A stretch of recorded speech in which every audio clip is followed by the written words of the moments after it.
studio today. And I want to thank Clayton for being on the show, Pete Shapiro, Jonathan Healy, and our wonderful marketing director, Stephanie May, who works at the Capitol Theater and also for Dayglow Presents, which is the overarching group that helps me put these shows on. Thanks to everybody again for doing that. Thanks for tuning in. Keep an eye out on my social media, Jay Blakesberg on Instagram and Jay Blakesberg Photography on Facebook for announcements for future shows. We usually announce them just, a few days before on my site and let people know. So we'll keep the same time slot, Sunday afternoon, 11 a.m. when we get into the new year and really start hitting it hard. All right, Clayton Call, thank you so much for joining, Clayton. Really, really happy that you're here with us.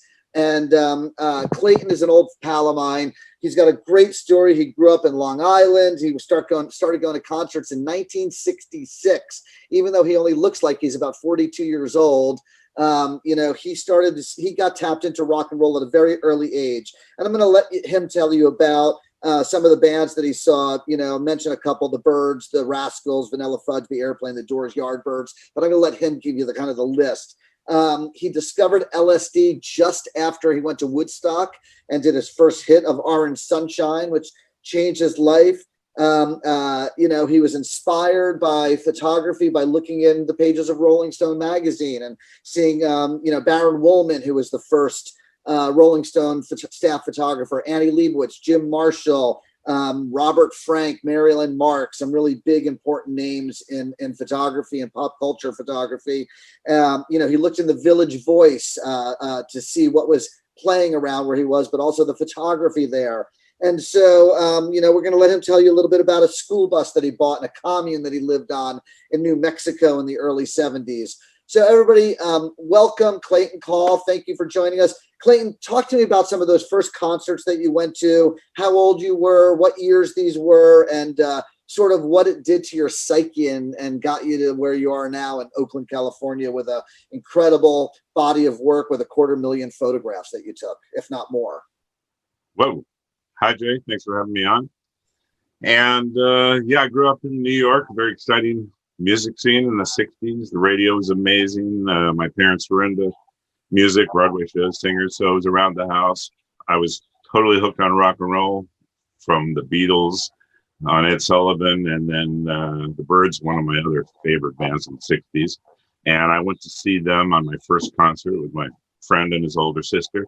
And it was epic. It was amazing, very exciting. And especially the Rascals. I got into drumming from Ringo. He lit the spark, and Dino Danelli and Carmen Appice from Vanilla Fudge turned up the flame.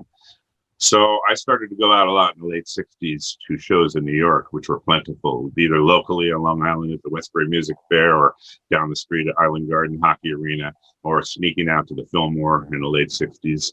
And basically, last few years of the 60s, I saw everybody: the Airplane, the Turtles, the Yardbirds, Jimi Hendrix, The Who, The Doors, Cream.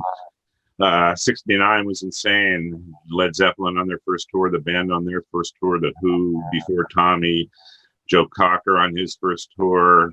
I saw Blind Faith on their first show in the States, and then that led up to Woodstock in the summer of 69. And we went up to Woodstock, 5 of us, with a friend's parent who rented a hotel suite, 3-hour walk from Woodstock. And we lasted 2 days before the parent pulled the cord and said, "We're out of here. We got to go." I didn't think I took any pictures. I wasn't a photographer. Apparently, I had the family Instamatic in my pocket, because 30 years later, I found some little square negatives of 2 shots of a crowd and 1 shot of a hippie on a car.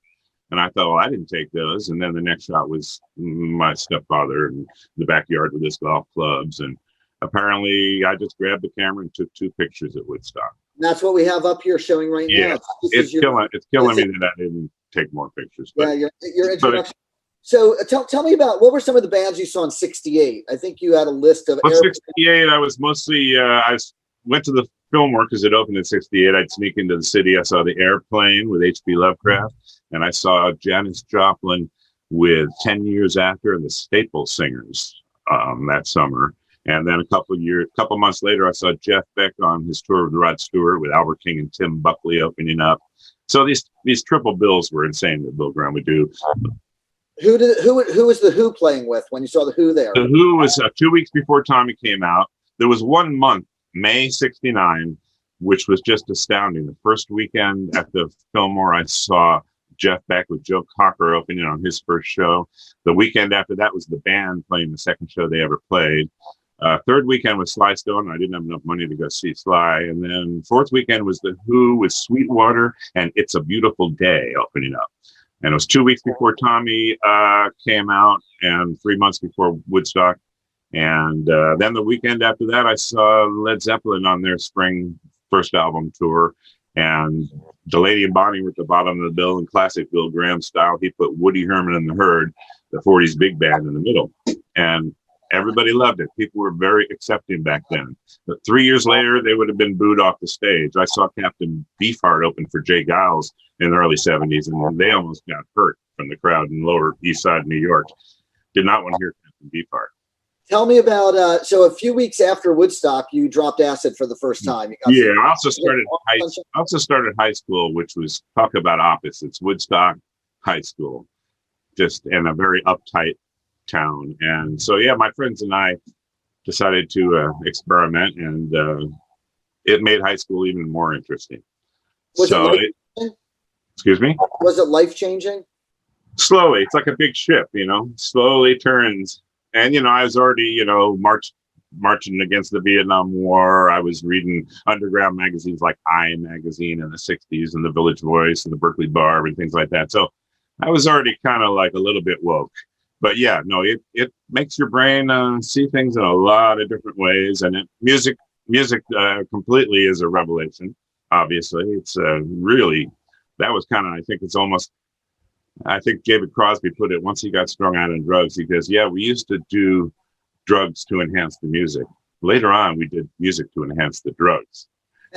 Still a little different. So basically, yeah, really open your ears to the music. And back then, the music was worth exploring in that fashion. Did it enhance your visual senses as well? Did it make you want to explore photography at that point, or was that still just a little bit? No, and actually, I never really wanted to be a photographer. I just, once I started seeing the pictures I was taking, I thought, this is cool. I would really like looking at photos and editing photos. The act of taking them is like a necessary evil. It's a lot of work. It's a pain. I learned to appreciate the show fully at the same time I was shooting, either between shots or while.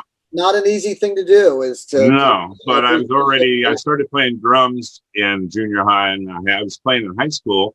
In fact, our band was a little out there. We did a high school assembly in front of the whole school where we opened with the Allman Brothers, Don't Want You No More, went into St. Stephen and the 11, and then Procol Harum's Devil Came from Kansas. So, it was eclectic. And let's move forward a little bit to the early 70s. So you get out of high school, and just real briefly, you did this road trip. You buy a school bus. Basically, when I was in New York, I saw a lot of shows in the early 70s, either at Nassau Coliseum or Central Park, where you could go for $1 and see all those shows. But basically, for the early 70s, I was bouncing around. After high school, I went out to Berkeley for a while, then went to New Mexico, lived in a commune briefly, in a teepee at the top of a mountain. Unfortunately, drank the water out of the stream and got really sick. Went back to Berkeley. I was bouncing around. Then I bought a school bus, gutted it and ripped it out, and ended up traveling to New Mexico again and living in Albuquerque for about a year in the bus. And at that point, I had my own teepee, which when I got back to New York, I set up in the backyard on Long Island. And so that's kind of what happened up until about 75, when I realized I got to get out of New York. But late 75. Before you left New York, let's talk about some of these photos you took in New York. So so what happened is I had been going to the occasional concert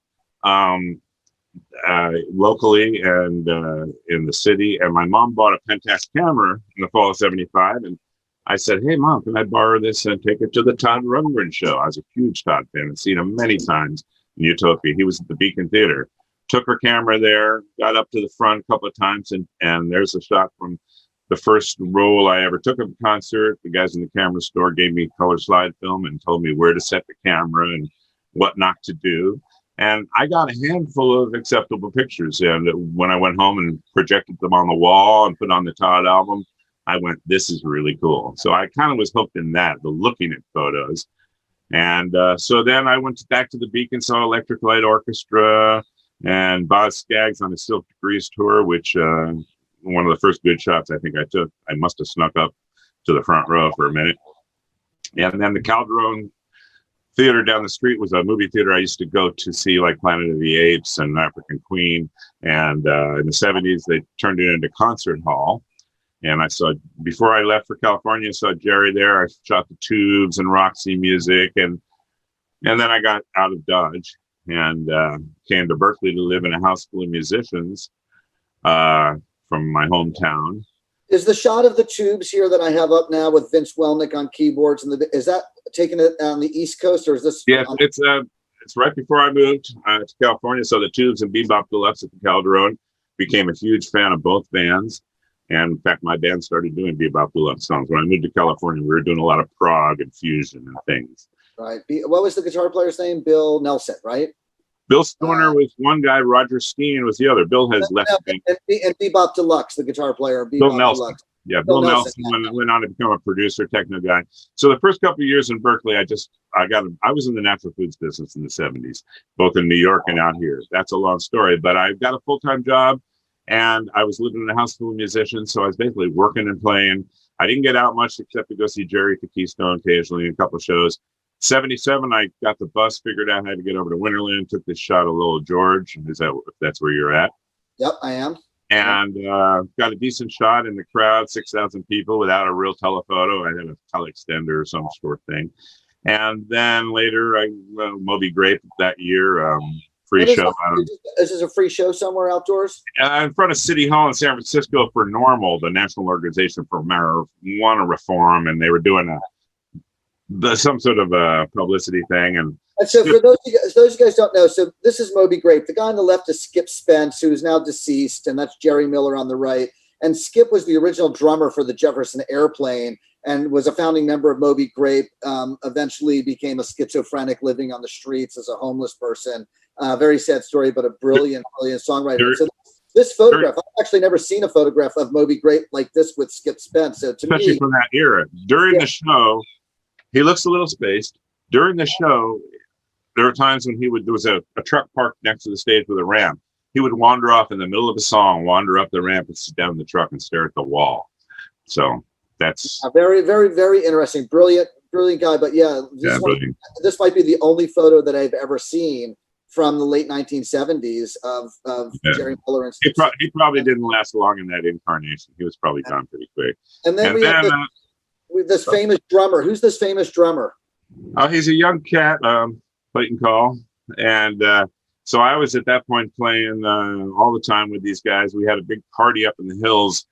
So one of the people from the health food company had a big house in the hills, and all the musicians I knew came up. And we had a giant classic California party where we played music for 5 hours and everybody was tripping. And then it was, we have it all on tape because you can see the microphones. I've recorded everything I've ever done. And I have a SoundCloud page with all the bands I've ever been in going back to 1976. Wow. And so there's, unfortunately, or for better or for worse, documentary of this day, every note, last note. And then here's a big stadium shot, which I believe is the Rolling Stones. So I guess I figured out how to take the BART train down to the Coliseum when I heard the Stones were playing at some girls show. I took my little cameras that I had. I got up front and got a few decent shots of Mick, but nothing exceptional. But I went up to get an atmosphere shot of the whole thing, the Oakland Hills in the background. So that's 78, first day on the green. I only went to a couple of days on the greens. I went to 76. Were you allowed to just bring your camera in without any? Up until about 83, I think, or 82, the Pretenders were one of the first shows I got stopped at the door. You could bring your camera anywhere, just pretty much anywhere, and shoot. I will get to that in a minute because all I did was buy tickets up in the front and shoot from the front. So that was 78. The Tom Petty at the Winterland, 78 was the last year of Winterland. So I got over there after I figured out how to get there and saw Tom Petty. I love Tom Petty. So that's early Tom. And summer 78, I went to the Old Waldorf, which had probably not been open for that long. And I saw Todd Rundgren. He played 5 nights, 2 shows a night. Where in the city was the Old Waldorf? It was in Embarcadero 1, those 3 buildings under the Transamerica Tower. We would come off the ramp, onto the freeway they tore down. And then we come off that, and as you rolled off the ramp, you pull into the lane that said no parking anytime. And Bill Graham paid the city off to let employees park in this red zone right off the ramp that nobody was allowed to park in for years. We just pulled off the ramp and parked in the no parking zone. And my girlfriend at the time. So was the old Waldorf like in one of those big? It was upstairs. There was an upstairs outdoor patio, and then it was kind of like a large corporate meeting room with low ceilings that held 550 people maybe. The sound was very dry, and you had to get a table and a chair. So if you got a good seat. The Todd Rundgren I shot 4 out of 5 nights, and so it was a good chance to go home and develop the film. I was teaching myself how to take pictures, see what worked, what didn't. And the next shot, what didn't work at first was the motor drive went crazy and ripped the sprocket holes and took like 7-8 pictures on one frame. Kodak sent the yellow box back with this separate thing and said, "There's a problem here." And I pulled it out and said, "Well, might be a problem for you, but not for me. I really like that." So it ended up 25, 30 years later. They put out they did the same thing the following year. They did a run and they broadcast it. So they ended up putting out the 79 show first. And they used my 78 pictures on the 79 release. That's the back cover, front cover. It's a mixture of 78 and 79. A couple years later, they called me back to do the 78 broadcast, and they didn't want to pay me. So it was like, I remember those notes from Kodak when you got your film developed. There was like an overlapping frame, like there's a problem. Like they just didn't get it at all. That that they didn't understand that no risk, no reward. You can get. Yeah, well, most of the time it was like damaged wet film, whatever. But in that case, it was fine. So that was the CD came out 30 years later, and they paid me. So Winterland. So this is the marquee for the end of the closing of Winterland. Is that correct? Yeah, December '78, and the Dead closed it. Famous show that I should have gone to. All my friends went. I love the Blues Brothers, but I, for some reason, went to San Jose to see the Tubes again. But that's another story. But in early December, Bruce Springsteen appeared. 2 nights, one of the most legendary runs. Bill Graham calls it one of his favorite shows of all time. I was there both nights. It was like seeing Elvis. It was everybody who was there just still talks about it. And I shot both nights, got a lot of good shots. Was teaching myself to shoot. This particular shot, I just like the hands, the closeness, and this is a general admission show, right? You're just on the floor in the crowd. 6,000 people. There's seats on the sides. I'm in the crowd. So it really taught me the adventure of shooting in a mob of 6,000 undulating people. And they're moving. They're trying to reach for Bruce, and he's out at the edge of the stage. They didn't have the giant security they have now. He's pretty friendly with the fans even now, but that's pretty serious. Right. Got a lot of great shots in that. And then the Tubes, I went back 2 weeks later to see the Tubes. I knew they were going to be visual, fun. I brought a lot of film. And this hang on a second here, Clayton. A lot of people don't, the Tubes were a Bay Area institution, obviously a national touring act. They had a big hit on the radio and MTV, White Punks on Dope. But most people don't know that much about the Tubes. Most people associate them with their 80s hits, Talk to You Later, with the business suits and stuff. That's where they sold records. The early stuff was experimental art rock, pop rock. They're brilliant musicians, but they had this theatrical flair. They were into video. They had video screens all over the thing they were filming. And this is a parody of a Phil Spector type parody called Don't Touch Me There. And they brought a motorcycle out, and that sort of merged into a parody of bondage called Mondo Bondage with Fee Waybill. And Fee Waybill he's a funny guy. He's a great singer, and he's just very physical. He's spinning restyles the singer around. And so there's so much fun to shoot, especially after, trying to shoot Jerry Band at the Keystone with dark red lighting and nobody looking up. It was a completely different experience. I'm on the shot here with the giant Q guitar. Tell me about the Q. His alter ego, and he'd come out towards the end of the show as Quaalude, Lewd, a British rock star with an accent like that. And he had 3-foot platform boots, and he'd fall down, and then he'd get up, and they sang Boy Crazy and White Punks on Dope. And at the end, a giant stack of fake amplifiers would fall over and crush him every night. And so he'd get up out of the rubble and get up on his platform shoots. It was hysterical. It was incredible. I have other pictures where he doesn't have the guitar and he has other things hanging out of his pants, but we won't go there. Incredible visual. Yeah, and then a couple years later, they were calming down a little. This is a song called Smoke at the Old Waldorf. I just love the smoke ring. And at the Concord Pavilion a few years later, Michelle Gray and who married Tom Rundgren, Michelle Rundgren now, and I think Cheryl was the other dancer, singer, and just shows how physical they could get and how much fun. I have a million tube shots in a million different costumes. He'd dress up as the Marquis de Sade and just all kinds of crazy stuff. And then, so as we get into 79 and 80, I'm just shooting as much as I can. The Greek Theater Jazz Festival. I didn't know much about jazz. I had heard Elvin Jones. I went there for Weather Report. This Jaco picture, I think it's run a few times. Bass players just love it. Jaco Pastorius, obviously. Jaco Pastorius from Weather Report, late great. Larry Carlton at the Great American Music Hall, the first one of the clubs I started going to. He was famous for playing with Steely Dan and Joni Mitchell and Miles, all these plays, but Steely Dan especially is legendary. And I just like the dreaminess of that shot. New Barbarians, I went down to the Coliseum to see Ron Wood on his little New Barbarians tour. I didn't know much about Zigaboo then. I didn't know the Meters. I didn't know New Orleans. Now I work for Zig and we're right. So for those of you that don't know, the New Barbarians was this put together sort of as a solo tour for Ron Wood. And the band was Zigaboo on drums from the Meters and Stanley Clarke on bass, and Keith obviously was in the band. Yeah, and Bobby Keys on sax, and probably Ian McClagan on keyboards from the Faces. Yep, and it was and they had this rig in the middle there with these 3 microphones, sort of alluding to the fact that Mick Jagger could come out at any time. And they did this tour. I don't know, there was maybe 6 or 8 or 10 shows altogether, but of course Mick never came out. And the legendary photographer Henry Diltz was the tour photographer for this, and I shot it on in New York City at Madison Square Garden in May of 1979. So I also shot this show. This is a stealth shot where I was up on the side.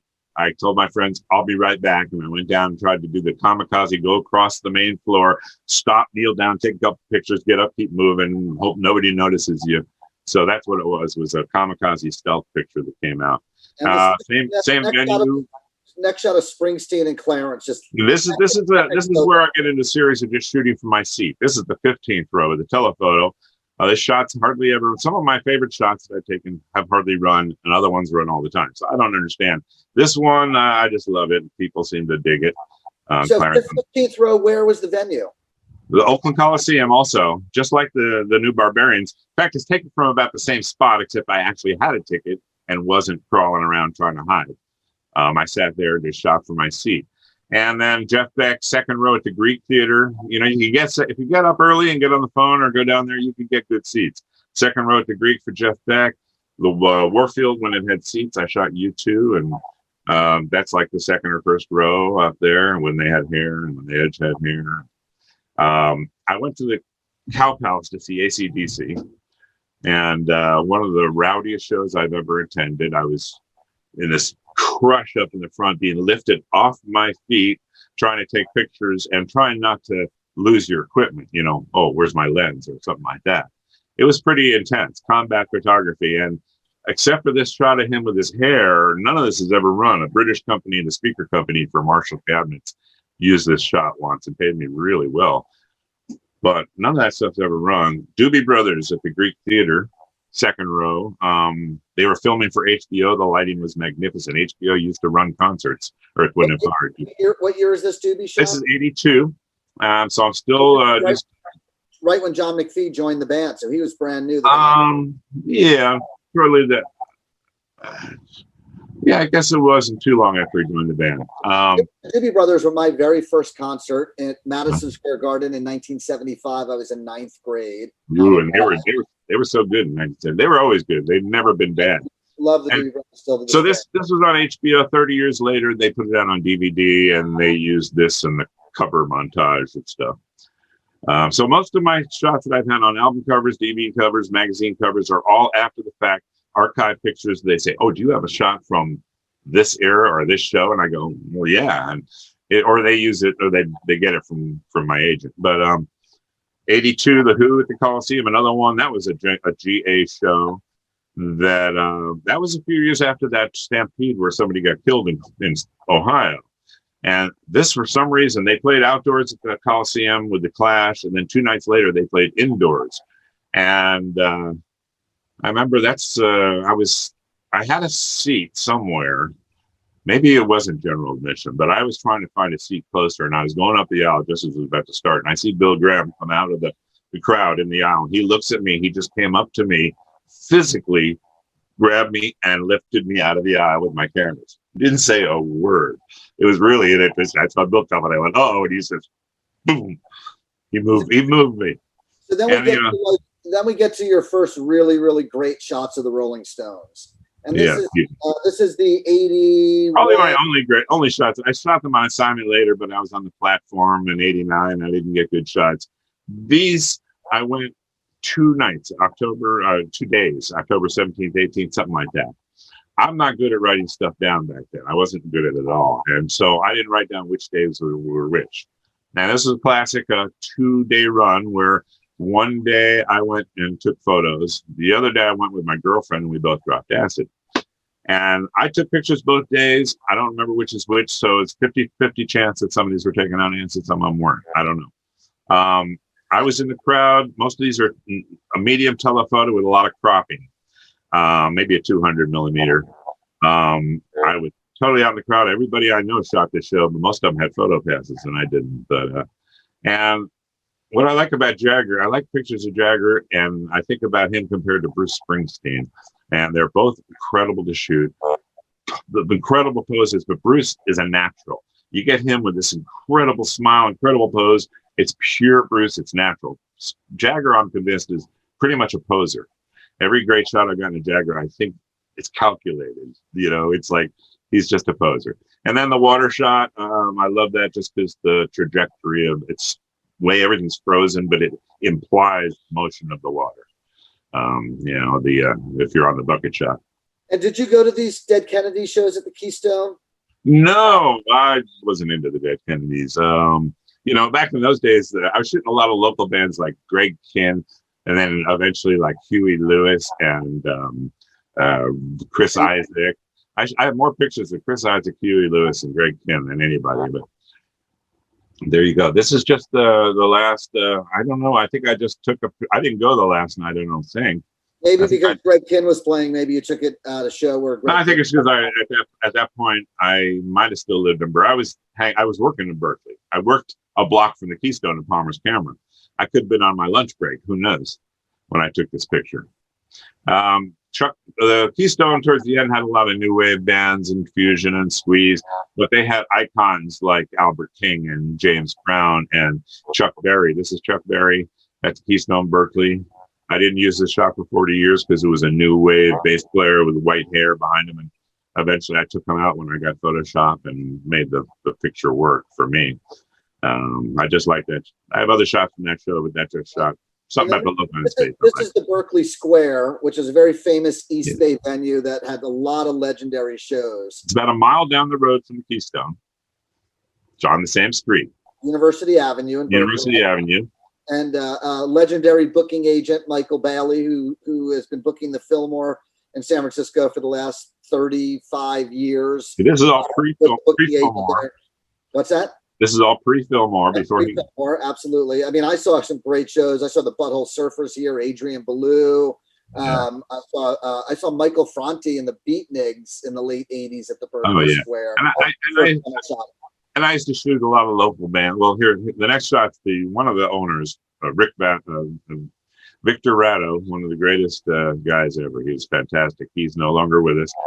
He's got the pink and black signature Berkeley Square jacket on.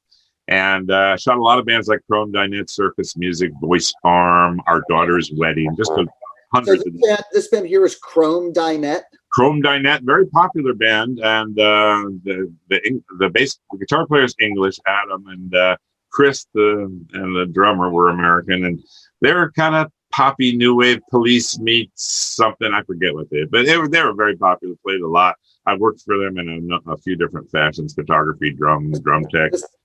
Next shot is of a sound guy who I believe is friend. Yeah, this is basically the sound booth at the Berkeley Square. The Berkeley Square opened in 1979. I was working in the natural foods business. Some people who were doing some construction down there apparently were opening a new wave club. My friend said, "Hey, these guys need to find a sound guy for their club they're building."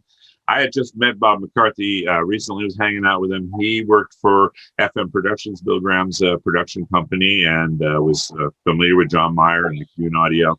So I told Bob about this. They got hooked up. These people had some extra money from another business enterprise they wanted to spend on the club. And so John Mayer just developed a really revolutionary small speaker that was really loud for the dead and the Starship to hear themselves sing. Had a lot of technical innovations, including signal processing, which is in that amp rack you see there. It's a lot cutting edge stuff. He took these vocal monitors and hung them upside down on the ceiling and turned them into a house PA that was better than any PA in the Bay Area. It was clear, crystal clear, amazing stuff. I knew he was ahead of the curve audio wise. I should have taken advantage of that to train with him. But basically, I did a lot of set changes and production stuff and learned that end of it. I became house stage manager because they saw me doing this. They eventually put me on salary. I have a lot of stories about the stage managing that I could go into. But basically, I was also unofficial house DJ because the cassette player there, I would make cassette mixes from all the vinyl I bought and new wave stuff and play them while we're switching the bands out because there was no DJ. Eventually, in the next slide, you see Michael Bailey. When they expanded the club and built a DJ booth, he was one of David Basson was a DJ, Michael Bailey, another reggae guy, Rasta guy, I forget. When Michael was DJing, was he also booking the club at that point? Apparently, but I spent all my time in the front of the club and not in the back. And I had no idea he was a booker. I thought he was just a DJ. But in retrospect, I think he was booking the club and DJing on the side. I'm just guessing. I just knew him as the DJ and didn't know him about the booking end until later. So anyway, the most legendary show that for me at the Berkeley Square was this Robert Gordon show, rockabilly singer. Had Danny Gatton on guitar, legendary Maryland, DC area guy. And they walked in and Danny and his guitar player had these suits. We thought they were the managers. So they unpacked this beautiful Gibson guitar like Scotty Moore used to use with Elvis and started playing at the sound check. And one of the assistant soundmen, Shalom Aberley, and I looked at each other and just said, "This is insane." I took one of my mixtapes that I'd made and popped it in there and erased it with the sound check and recorded the sound check. We came back later that night and recorded the show surreptitiously. It came out incredible. The show was legendary. If you go to the next slide, it was oversold to the point where somebody called the fire department and the fire marshal came and shut it down after 38 minutes. And you can hear on the recording, "Hey, Robert Gordon, hey, Robert, we got to shut it down." And the last song he did was Red Hot. The Berkeley Square held like 300 people or so? No, the official capacity at that time was probably 130, like the Boom Boom Room or something. And there was probably 230 people in there. Up in the corner in the sound booth, you can see Randy Bachman, Randy's another photographer. He had a rare bone disease. He was only 4'1" or something, so he had to be up in the booth because it was just too crowded. So this recording got passed around, was legendary. And Amos Garrett, who played guitar with Miriam Aldauer, among other people, he got a hold of it through our sound guys probably. And whenever his band was getting too full of themselves at rehearsal, he nicknamed it the Humbler tape because he'd say, "Boys, settle down. We're going to listen to the Humbler, put you in your place." And so eventually, 17 years later, through some writers I worked with and then Gatton fans, they wanted to put it out. So we got a hold of Danny's widow and Robert Gordon and ended up putting that rare tape out. And I had the photos all through the booklet on and they called it the Humbler. And the shot after that is an accident that worked out well. They came back a year later and did the same thing. We taped it the same way without them knowing it. And I shot the sound check because they were filming and I shot the show. I put the same roll back in for some stupid reason and ruined 2 rolls of film, except for this one shot, which appeared in the CD. The afternoon show and the evening show superimposed upon each other. Nice. I have a question for you. So at this time, and you know, we'll go to the next slide for a second, which is a band called SVT. And the guy in the background is Jack Cassidy, who was the original bass player in the Jefferson Airplane, Hot Tuna. And this band here is a new wave punk band, is what they call it. SVT. At this time, did you consider yours, like you had lived on a commune in New Mexico, you went to Woodstock, you were like a hippie from Long Island. were you thinking of yourself as sort of like a new wave guy at this point also? I had transitioned a bit. I think, in fact, there's a shot come up, I think, with my short hair. Did you wear skinny ties? Did you wear skinny ties? No, I'm not a suit or tie person. I get hot easily. So no, it was more t-shirts and I was still dressed in it. I would get into, slightly less hippie type looking stuff and the short hair. No, I sort of left it behind. I was into the 80s. Right. FBT was the brainstorm besides Jack, Brian Marnell, a brilliant singer, songwriter, troubled soul, substance abuse issues. He died a couple years after I took this picture. And Paul Zoll, great drummer, who was in a band called the Yanks, also in Tuxedo Moon. But they got a permit to close off Telegraph Avenue. Probably the last time that ever happened, because a lot of people showed up, 5,000-10,000 people or whatever. So that shot from behind the drums is sort of my version of the Jim Marshall Fillmore Dead shot up on the truck. Which is funny, I have a similar shot from the Dinosaurs with Cipollina and Barry Melton and Merle Saunders playing at the Haight Street Fair. And I'm also taking that picture thinking, okay, how do I make my Jim Marshall, which is the famous March 1968 free concert in the Haight-Ashbury. And, that shot with Marshall, there was 50,000 people all the way down to Masonic from Stannion. And, the sound system was this tiny little industrial sound system. Right. And the people like the first maybe 100 feet could hear the music. And after that, you couldn't even hear the music. And there was no delay towers. And there was still 50,000 people down the road. It was like Woodstock. We were a 3-hour walk from the festival. And we'd walk, and there was just cars parked. And half of them were people who didn't go to the festival. They just stayed there and partied. And they didn't hear it in any of the festival. They went to Woodstock, but they didn't hear it. Right. But so then go ahead. I was going to say, continuing your new wave thing. Yeah, just new wave came in a big way, and even the big shows, more than just the little tiny clubs. This is Winterland. Blondie opened for REO Speedwagon. I left right when they started. And then Devo at the Old Waldorf for 500 people on their first tour in November 78. And in fact, I think Mark Mothersbaugh is ill with COVID right now. The lead singer of Devo. Yeah, he was. This is Mark, yeah. I think he may have survived. Then the guitar player, I think he's passed away. Elvis at the Berkeley Community, famous show where he came out, 2-night run. He came out and played like 29 minutes and was pissed off the crowd wasn't enthusiastic, and he stormed off. And I think Bill Graham had a talk, or one of the other lieutenants. The next night he did a big 75-minute great show. And I was in the front row for both of those. Gary Newman, front row of the Warfield when they had seats back then. And Jim Carroll out on Sprout Plaza. They had a lot of shows that I shot out there, free shows. Sprout Plaza is a UC Berkeley campus, is what's. Yes, where they had all the demonstrations and stuff in the 60s.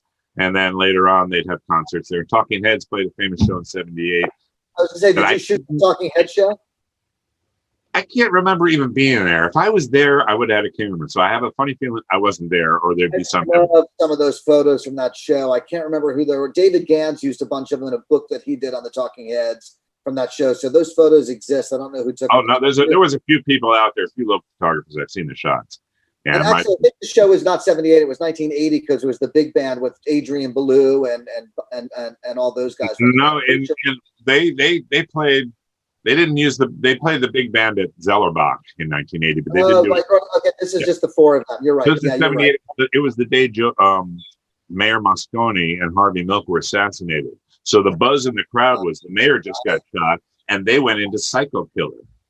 It was very eerie. So I think I might have been there, but maybe I didn't have my camera for some reason. Right. It was 78. It was early on. But anyway, Jim, the Mutants are a local band that I shot a lot of fun. They were just crazy wild punk band. Fritz or Frank, I think it was Fritz, was the singer, and Sally and Susie Mutant would run around. The mic cables would get tangled up. Fritz was a mountain climber. He shimmied up the pole at the Keystone Berkeley and sang from up on top. I still can't find those negatives. And one show at the Berkeley Square, I'm at the edge of the stage shooting them, trying to get them in the shot, and they're just going crazy like an Iggy show. And he jumped off the stage onto the guy next to me, who took off towards the door. And I saw the mic cable sort of disappearing like in a Roadrunner cartoon, and I knew where it was plugged in because I'd helped plugging it in. And I just grabbed the cable to stop that from happening. And they got to the end of the cable and they turned around and ran back. And it was just like, whoa, I didn't expect this when I was trying to get a shot.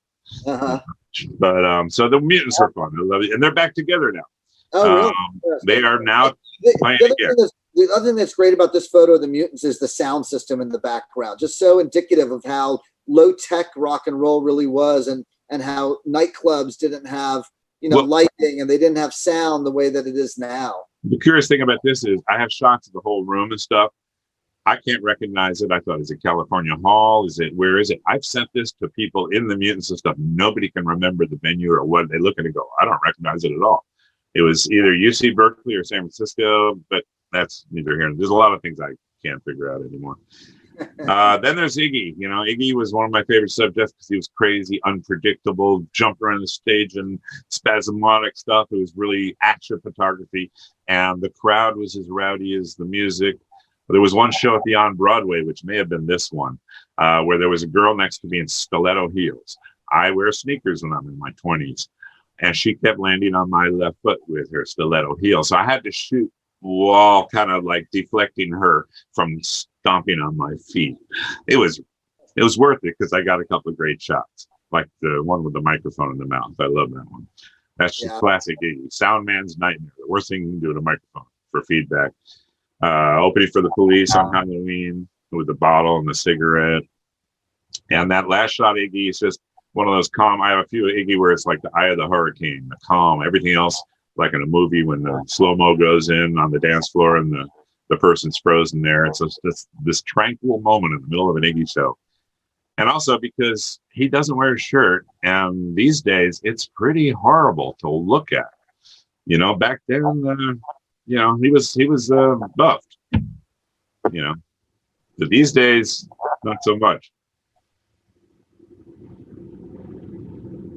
Another big festival. What's this festival? So anyway, 1980, I quit the natural foods business. For some reason, I thought, why get paid $10 an hour in 1980 when I could quit and try to be a photographer? So I quit, took a road trip back east. My friends that were still living back there said, hey, we're going to Toronto tomorrow to see a festival. It's new wave bands. It's the Pretenders, the Elvis Costello, B-52s, Talking Heads. It was the very first show of the Talking Heads with their big band. Before New York, before anywhere. So it was the premiere show, and I have it on tape. I have a soundboard of it. And so we drove to Toronto. There were some adventures on that trip I don't have time to go into.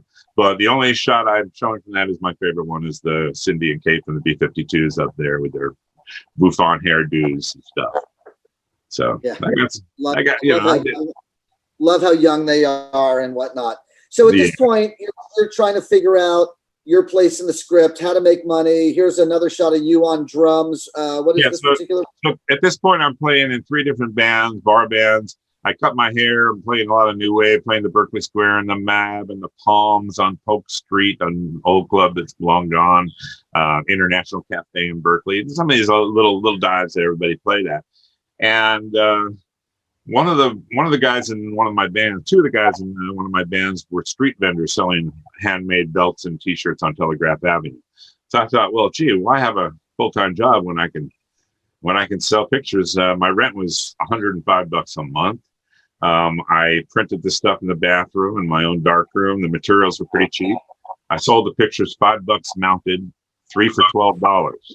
So. How many days a week were you out on Telegraph selling? I think it depended on the weather and a few other things. I think we'd aim for the Thursday to Sunday action and skip Monday, Tuesday, Wednesday. And over the course of a weekend, could you make $100? I don't remember. I think it varied, and I think some days were I'd be lucky to make $18, and other days I might make 50 or 60. I don't think I ever made $100 in one day. I used to go to Dead shows with a box of 8x10 glossies and sell them for $2 a piece, and come back with a pocket full of about $100 or whatever in my pocket. But tickets were $7, so you could go to 3 more Dead shows and travel and get there with with $100. But that's a whole nother story, because we were just doing that to tell our parents that's how we were making money, but we were really just selling acid. No, there you go. So. No, I wasn't thinking of this as a long-term career. I was just thinking, okay, I can quit my day job and take pictures of concerts. What the hell? And this is kind of where I got discovered. I did this for over a year, I think. And I think the second might have been, after the second Christmas season when the rains were coming, I said, okay, I got to think of something better. And I was at the cameras. Oh, actually, this is how I got published. I'm out there. A guy comes up to me and says, "Hey, did you shoot James Brown last night at the Keystone?" And I went, "No, I didn't. I forgot about that." And he goes, "Oh, too bad. I need a shot for my magazine." And I was skeptical. And I'm like, "Yeah, what magazine?" He goes, "Musician Industry, MI." And it was a sister magazine of Mix Magazine. It was an industry mag, and I'd heard of it because I read the industry mags. And I was like, okay. I took him seriously. I said, well, he's playing tomorrow in San Francisco. Let me see what I can do. Bought a ticket, went over there, and got a decent shot at the table I was sitting at. Oh, there's my second Telegraph Avenue shot with me there with the box. Yeah, I already showed that and, one. Yeah, I don't look like that anymore. So there's a bunch of pictures on the up there: Bruce Springsteen, Grateful Dead, Jeff Beck, all that stuff. So yeah, so anyway, I go down to the Mix Magazine offices to drop off this James Brown picture, which they did run, and actually turned the order around here. The David Byrne shot that's after the cover, I had shot that at Zellerbach at that show we were just talking about. 2 weeks earlier, I had shot the Talking Heads at Zellerbach. I said, what else are you guys writing about? And they said, oh, Talking Heads. I said, I just happen to have some shots from that. So they ran Talking Heads and James Brown, the first issue. It was a quarterly, so they used my stuff for a few issues. And then they asked me if I had a heart picture, which I'd taken a day on the green early in 81, Blue Oyster Cult Heart. And so it was my first cover, was MI. And I had to share it with George Thorogood, who I'm not a big fan of, but there you go. So that was that. And also career change. I was buying mat boards at the camera store. Betsy, the manager, was helping me. And I said, I need to get a real job. And she goes, really? Can you start Monday? And I said, how about Tuesday? And so I was there for 7 years. That's how I get all my jobs. People say, really? Can you start Monday? So I was there, and I was doing customer service and selling cameras. A good place to get discounts on film and processing, and a good place to borrow lenses. You need a third camera, you need a telephoto at 300, you can borrow it. So that was, Yeah, and I met you in 85, 86. That's where I remember you were like, yeah, I work at Palmer's Camera. I walked in there a couple times because I lived in the East Bay also. I lived in Oakland at that time, and I bought some film from you. I mostly went to Looking Glass. Do you remember Looking Glass? Oh, that was my store until I started working at Palmer's. My first stop in Berkeley in 76 was Looking Glass to get some film to shoot Jerry. So, yeah. When I did my first assignment for Rolling Stone magazine in 87, I had a couple rolls in my bag. I was just going to go down and shoot for myself. The phone rang. It was Jody Peckman, the photo editor. And she, gave me that assignment, and I got my car. I was going to take Bart into the city because I didn't know where I was going to park. And I zipped over to Looking Glass. It's funny. I think I bought like 4 rolls of film, which later on, as you kept doing assignments for Rolling Stone, they were okay if you shot 20 or 30 rolls of film. And if I had known that, but it was my first assignment, they're paying you $250. You don't even know that you can shoot 10 or 15 rolls of film. That's going to cost $300, but eventually that's what we figured out. So anyway, I worked there for a bunch of years, and it was fun because I did a lot of, like on Telegraph Avenue, I did street photography. I don't like doing portraits, but I did street photography of people I knew, and it was just natural, relaxed, candid. Some of the best stuff I've ever done. Palmer's, we tested cameras and film and new lenses and repairs all the time. So I was constantly shooting test rolls, which I saved a lot of. I got an incredible archive of. It was a giant store with skylights and a big glass front and a mezzanine and natural light and a lot of employees. It was a great place to take fun pictures. Was it a family-owned business? Originally, it was bought by Don Pearson from the Palmer family. I can't remember when, like sometime in the 70s. And Looking Glass was originally 2 guys owned it, and one guy went off. And the guy who with the handlebar mustache who took it over or kept it going, he was a wacko. I'd be in there, and he at the newer location. And the people at the counter would say, don't look now, but you see that Volkswagen van across the street at the corner? He goes, yeah, that's the owner of the store watching us. He would sit there like with binoculars and watch the employees from across the street. But anyway, weird. Yeah, that is weird. So anyway, I was also shooting the license plates. That's so I shoot street photography. I was also obsessed with personalized license plates, funny ones. First one I saw was letters ICU2UQT. I see you too, you cutie.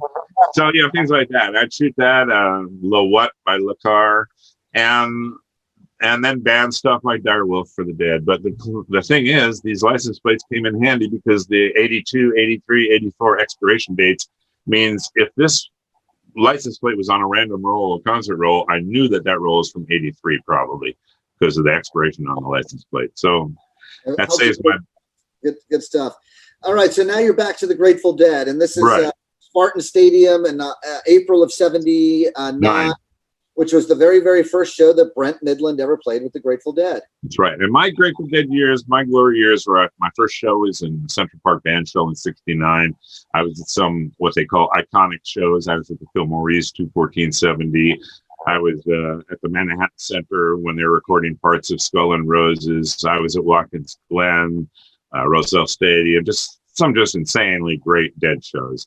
So by the time I started shooting them in the late 70s, I was a little burnt on the Dead. I was into Fusion and prog, and I thought they'd kind of gone soft, lost their mojo.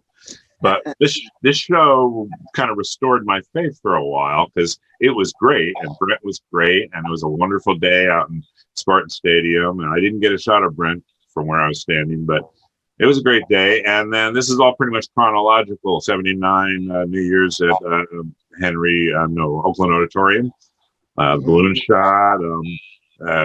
1980, they did the run at the Warfield, and like a lot of photographers, I went up to the balcony and tried to get all of them in one shot, which I managed to do, electric and acoustic.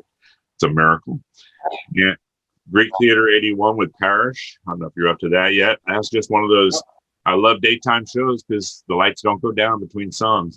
And Steve Parrish used this in his book, and I think Blair used it in one of his books.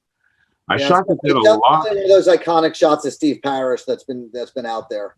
Yeah, and I shot a lot of Dead in black and white because I was shooting a lot of black and white, and all those shots have appeared in books by David Gans, Blair Jackson, Parrish, just a whole slew of those books that had my black and white. But I always wanted to feature the color because of the tie-dyes. And so that's pretty much what's here is the 81 Beast shot with Mickey and Bobby. This is a shot of the Jerry and Bobby with the afternoon sun setting behind them on a Saturday afternoon at the Greek. I love that shot. And then this is one of my favorite Jerry shots of all time, maybe all time, because of the tie-dye halo around his head. It's very psychedelic, and it was a psychedelic day, I'm quite sure, that day at the Greek, like a lot of sunny days at the Greek. Bobby, 81. You can tell by the tie-dyes what year it was. These are all 81. Phil with his Fender modified bass, very rare. Mickey. I just like the big drums behind his head. Phil, I don't know if you're keeping up with me here. Phil, 82 had the rainbow tie-dye. And Jerry staring straight at me with the rainbow tie-dye. I'm sure he wasn't looking at me. He just happened to be looking in the direction. And then 82 at Frost, being the sound geek I am, I took pictures of Healy and Howard. I'm blanking for a second. Howard Danzig. I've worked with Howard so many times. I'm like, what am I talking about? So anyway, Healy and Howard, I just like the looks on, the relaxed look on Howard's face, and then just a little bit of the Greek shots, the tie-dye and the atmosphere. It was a magical place, one of the most magical venues there is. Brent with the tie-dye behind him. I don't have a lot of pictures of Brent, but I love that one. And Billy between songs, looking happy. And then we get to Bob McCarthy again. So Bob had left the Berkeley Square, was working with John Mayer directly. That analyzer there, the FFT HP analyzer there, was a new revolutionary thing that has changed concerts to this day, room analysis in real time. Normally you measure the arena and the system during the day. Everything changes when the people come in, the heat, the humidity, the reflectivity. So they developed a thing called SIM, source independent measurement, where it would measure the signal coming out of the soundboard and measure the venue with microphones and compare, and you can make adjustments. It's really changed the whole game. It's set the bar, and that's the world standard. 12 years later, I was running one of those machines at Meyer Sound, but this is at the Greek with some ultrasound guy whose name I forget. And this was a sort of a beta early testing for what went on to become the world standard for concert sound. And there's Bob. He's written books. He's become like the world's Jedi master of sound. He's got books 5 inches thick and gives. He doesn't work at Meyer Sound anymore, though, does he, Bob? He left right before I did. There was times at Meyer Sound where it wasn't a fun place to work, shall we say. And he left right before I did. And I won't go into all the details, but he kind of wrote his own ticket as far as I burned my bridges, and I didn't have the skills he had. He didn't burn his bridges, and he's the top guy in the world. So he is now like one of their top. He's been one back with them for years, and he gives lectures and consulting and just super high level stuff.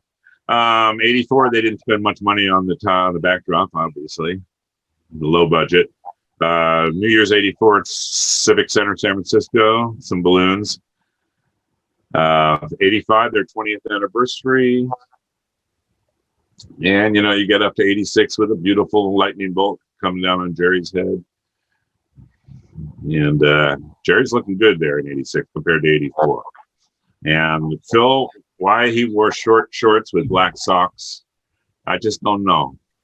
Bobby can get away with shorts, white socks, but Bill, what are you going to do? This is about the last time I shot the Dead, as far as I know, before the Bill Graham Memorial, and Jerry's looking really happy. 89, really good.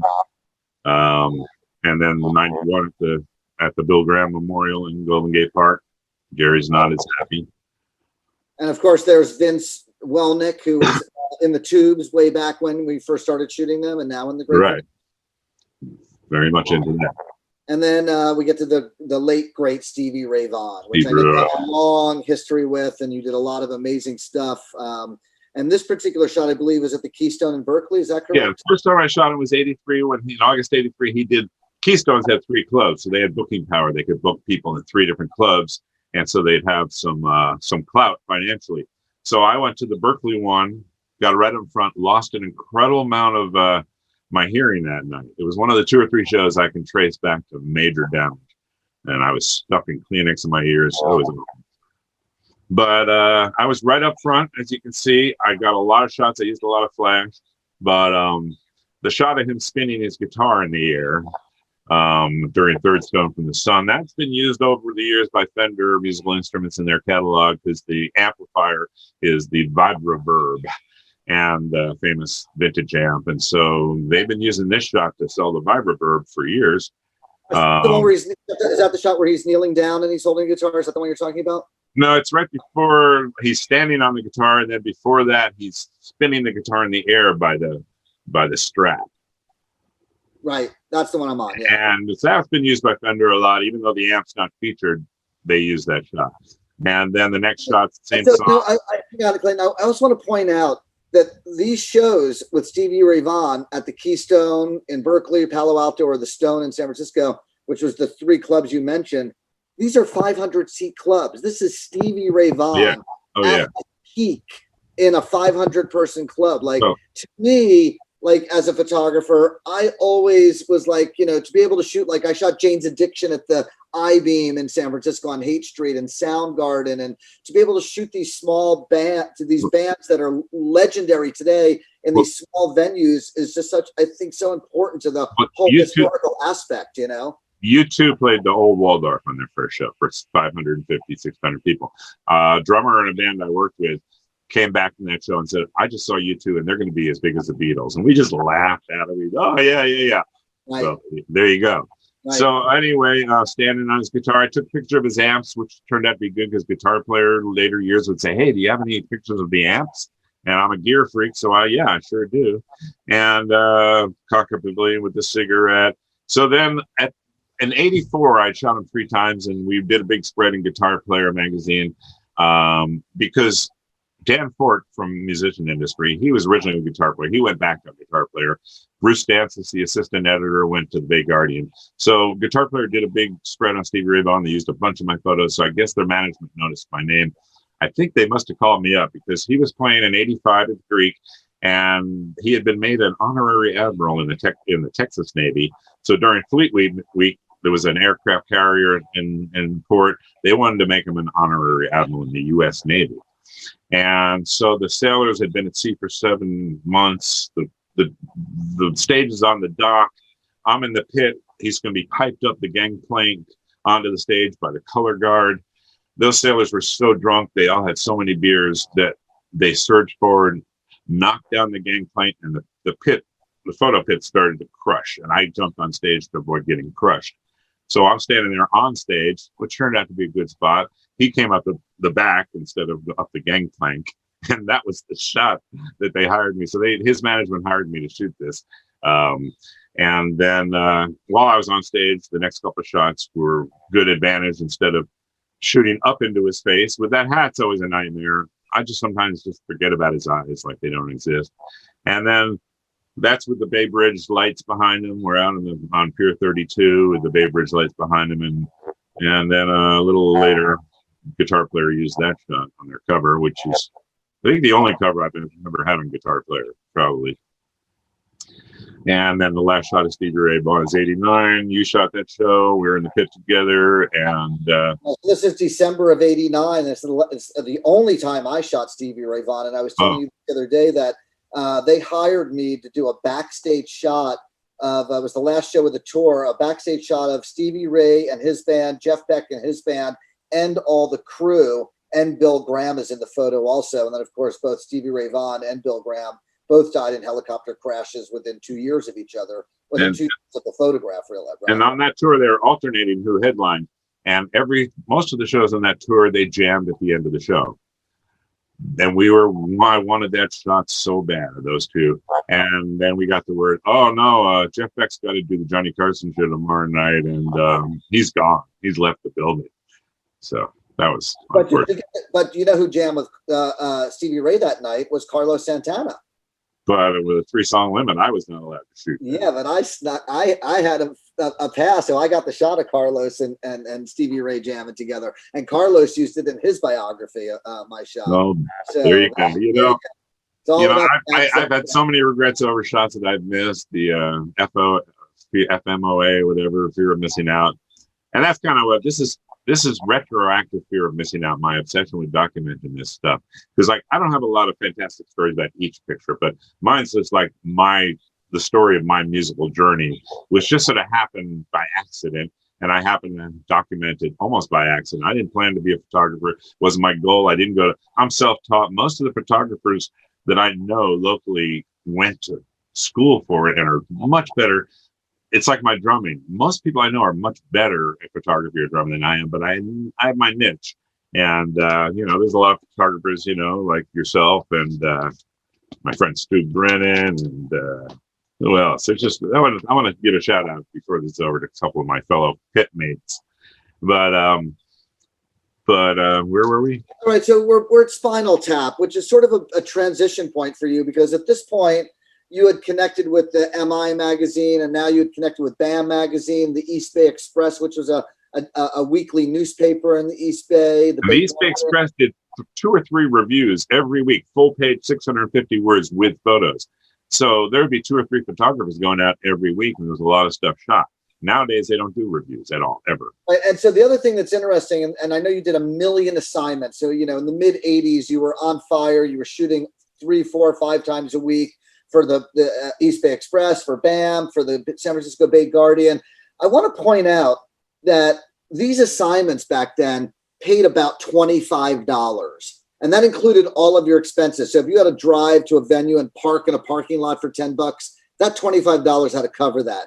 If you had to take a bus somewhere, take BART, it covered that. If you had to make a print, it covered that. If you had to buy film, it covered that. And so myself and Clayton and all these other guys that are out there shooting, we were trying to figure out how to pay our rent. And Clayton was paying $105 a month. I lived in Oakland early on. I was paying $100. It went up shortly after that, as soon as I moved in with my girlfriend in a real house. Right. But the bottom line is that, at the $25 you were getting paid, and if you did 3 or 4 assignments a week, you're making $100. You really were only making about $50 or something like that. This is why I kind of had, I felt bad about not pursuing my art and having a day job, but I had to subsidize it somehow. And you had to pay the rent, and you had to subsidize it. I don't know when I slept is what I'm thinking. In the 80s, I was working full time. I had a girlfriend. I was playing in bands, and I was shooting 4 or 5 shows a week. So the sleep, I don't know where that came in. So I started. I at this point, I'm sure I shot this for BAM with a photo pass, or I wouldn't have been probably gotten into Wolfgang's with a band like this. It's Spinal Tap.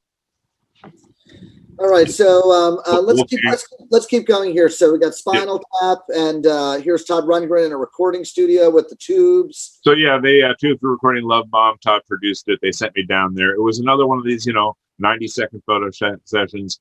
And Vince Welnick, of course, I said, "Could you put down the joint for just a second?" And no, not going to happen. So just took a few shots. They ran. It was a feature. Talking Heads in '83 was for the Express. I liked the shot with the lamp, and then this other shot. I got a lot of good shots, but this one shot with the hair up in the air is just like, that's the shot for me. And we were talking about this the other day. There's a reverse angle shot taken by a great newspaper photographer named Steve Ringman, who worked for the San Francisco Chronicle. And I believe that his shot from the other angle, the other side of the room, is identical to this one, with the hair up in the air, like within a split second of each other. And just a great, always loved Steve. This is the first time I saw your shot of this when you showed it to me, but I remember that Steve Ringman shot because I think it's burning down the house at the end where they're just shimmying around and throwing their heads up in the air. But at the Greek, I shot a lot at the Greek, one of my favorite venues ever. Annie Lennox with Eurythmics, just one of those moments where she looked right at me, and I just love that picture. I don't know about it, but I love Annie Lennox. Madonna on her first tour, like a Virgin at the Civic Center, shooting that from the side with a 300. I never shot her after that, and I'm not a big Madonna fan, but I'm happy with that shot. Funny, I shot the same thing. I'm not a big Madonna fan. I shot her once in Oakland around 1990, not her first tour, third, fourth, fifth. The only time I ever shot her as well, but I'm glad I have those shots. As well. She had a way more bad attitude by then, I'm sure. Oh, yeah. And then Stevie Wonder, this is just one of those classic photo pit stories. Once you get in the photo pit, you're at the mercy of the security people. Sometimes the publicists have left you at the mercy of these bouncers with blue jackets. And so they told us on this, it was the Square Circle tour, it was in the round. They said, you have 3 songs, but the first song you can't shoot at all. You got to kneel down in the front. It's in the circle. You got to kneel down at the front of the chairs. Second song, you can shoot 120 seconds. And we're like, really? Okay. Third song, you can shoot the whole thing. So we held back. Second song, we go up to the rail and shoot for 120 seconds. Nobody says a word. I kept shooting for a little while, but I want to save some film for the third song. I kneeled back down. Third song comes. They kicked us out. No explanation. We're all trying to argue. You can't argue with security people at a concert when it's loud and you're in front and they have all the power. So fortunately, I got a good shot of Stevie during the 120 seconds. Shot I like of Cyndi Lauper at Oakland Auditorium, Joe Jackson at the Greek Theater. So New Wave has become mainstream, kind of. He played the Old Waldorf, and he's now at the Greek Theater for 8,000 people. So Bruce Springsteen, Born in the USA tour. I went there for the Guardian. Shot a lot of black and white for the newspapers. I'd have a color camera in the back, and I wish I'd shot this in color. It's one of my favorite shots, and eventually we'll probably colorize it because it'll be stunning. Maybe it'll be better than a color shot if I colorize it. But I have a lot of Bruce shots. The ladies love that because it's buffed out biceps, I think. I've had some women really respond to this picture. Tina Turner and then Janet Jackson, just 2 examples of at the Oakland Coliseum, why it's good to be prepared with enough cameras and lenses. Tina Turner, they gave us 2 songs. Lights were incredible. Everybody blew through 2 cameras worth of film in the first song. They all kneeled down to change their film, and she stood there and got a standing ovation. The lights didn't go down. She stood there for a full 30, 40 seconds, and I grabbed camera number 3, got the shots, took a bunch of shots, then took 30 seconds out of the second song to load my cameras. Nobody else was shooting when I was shooting, and so that helps.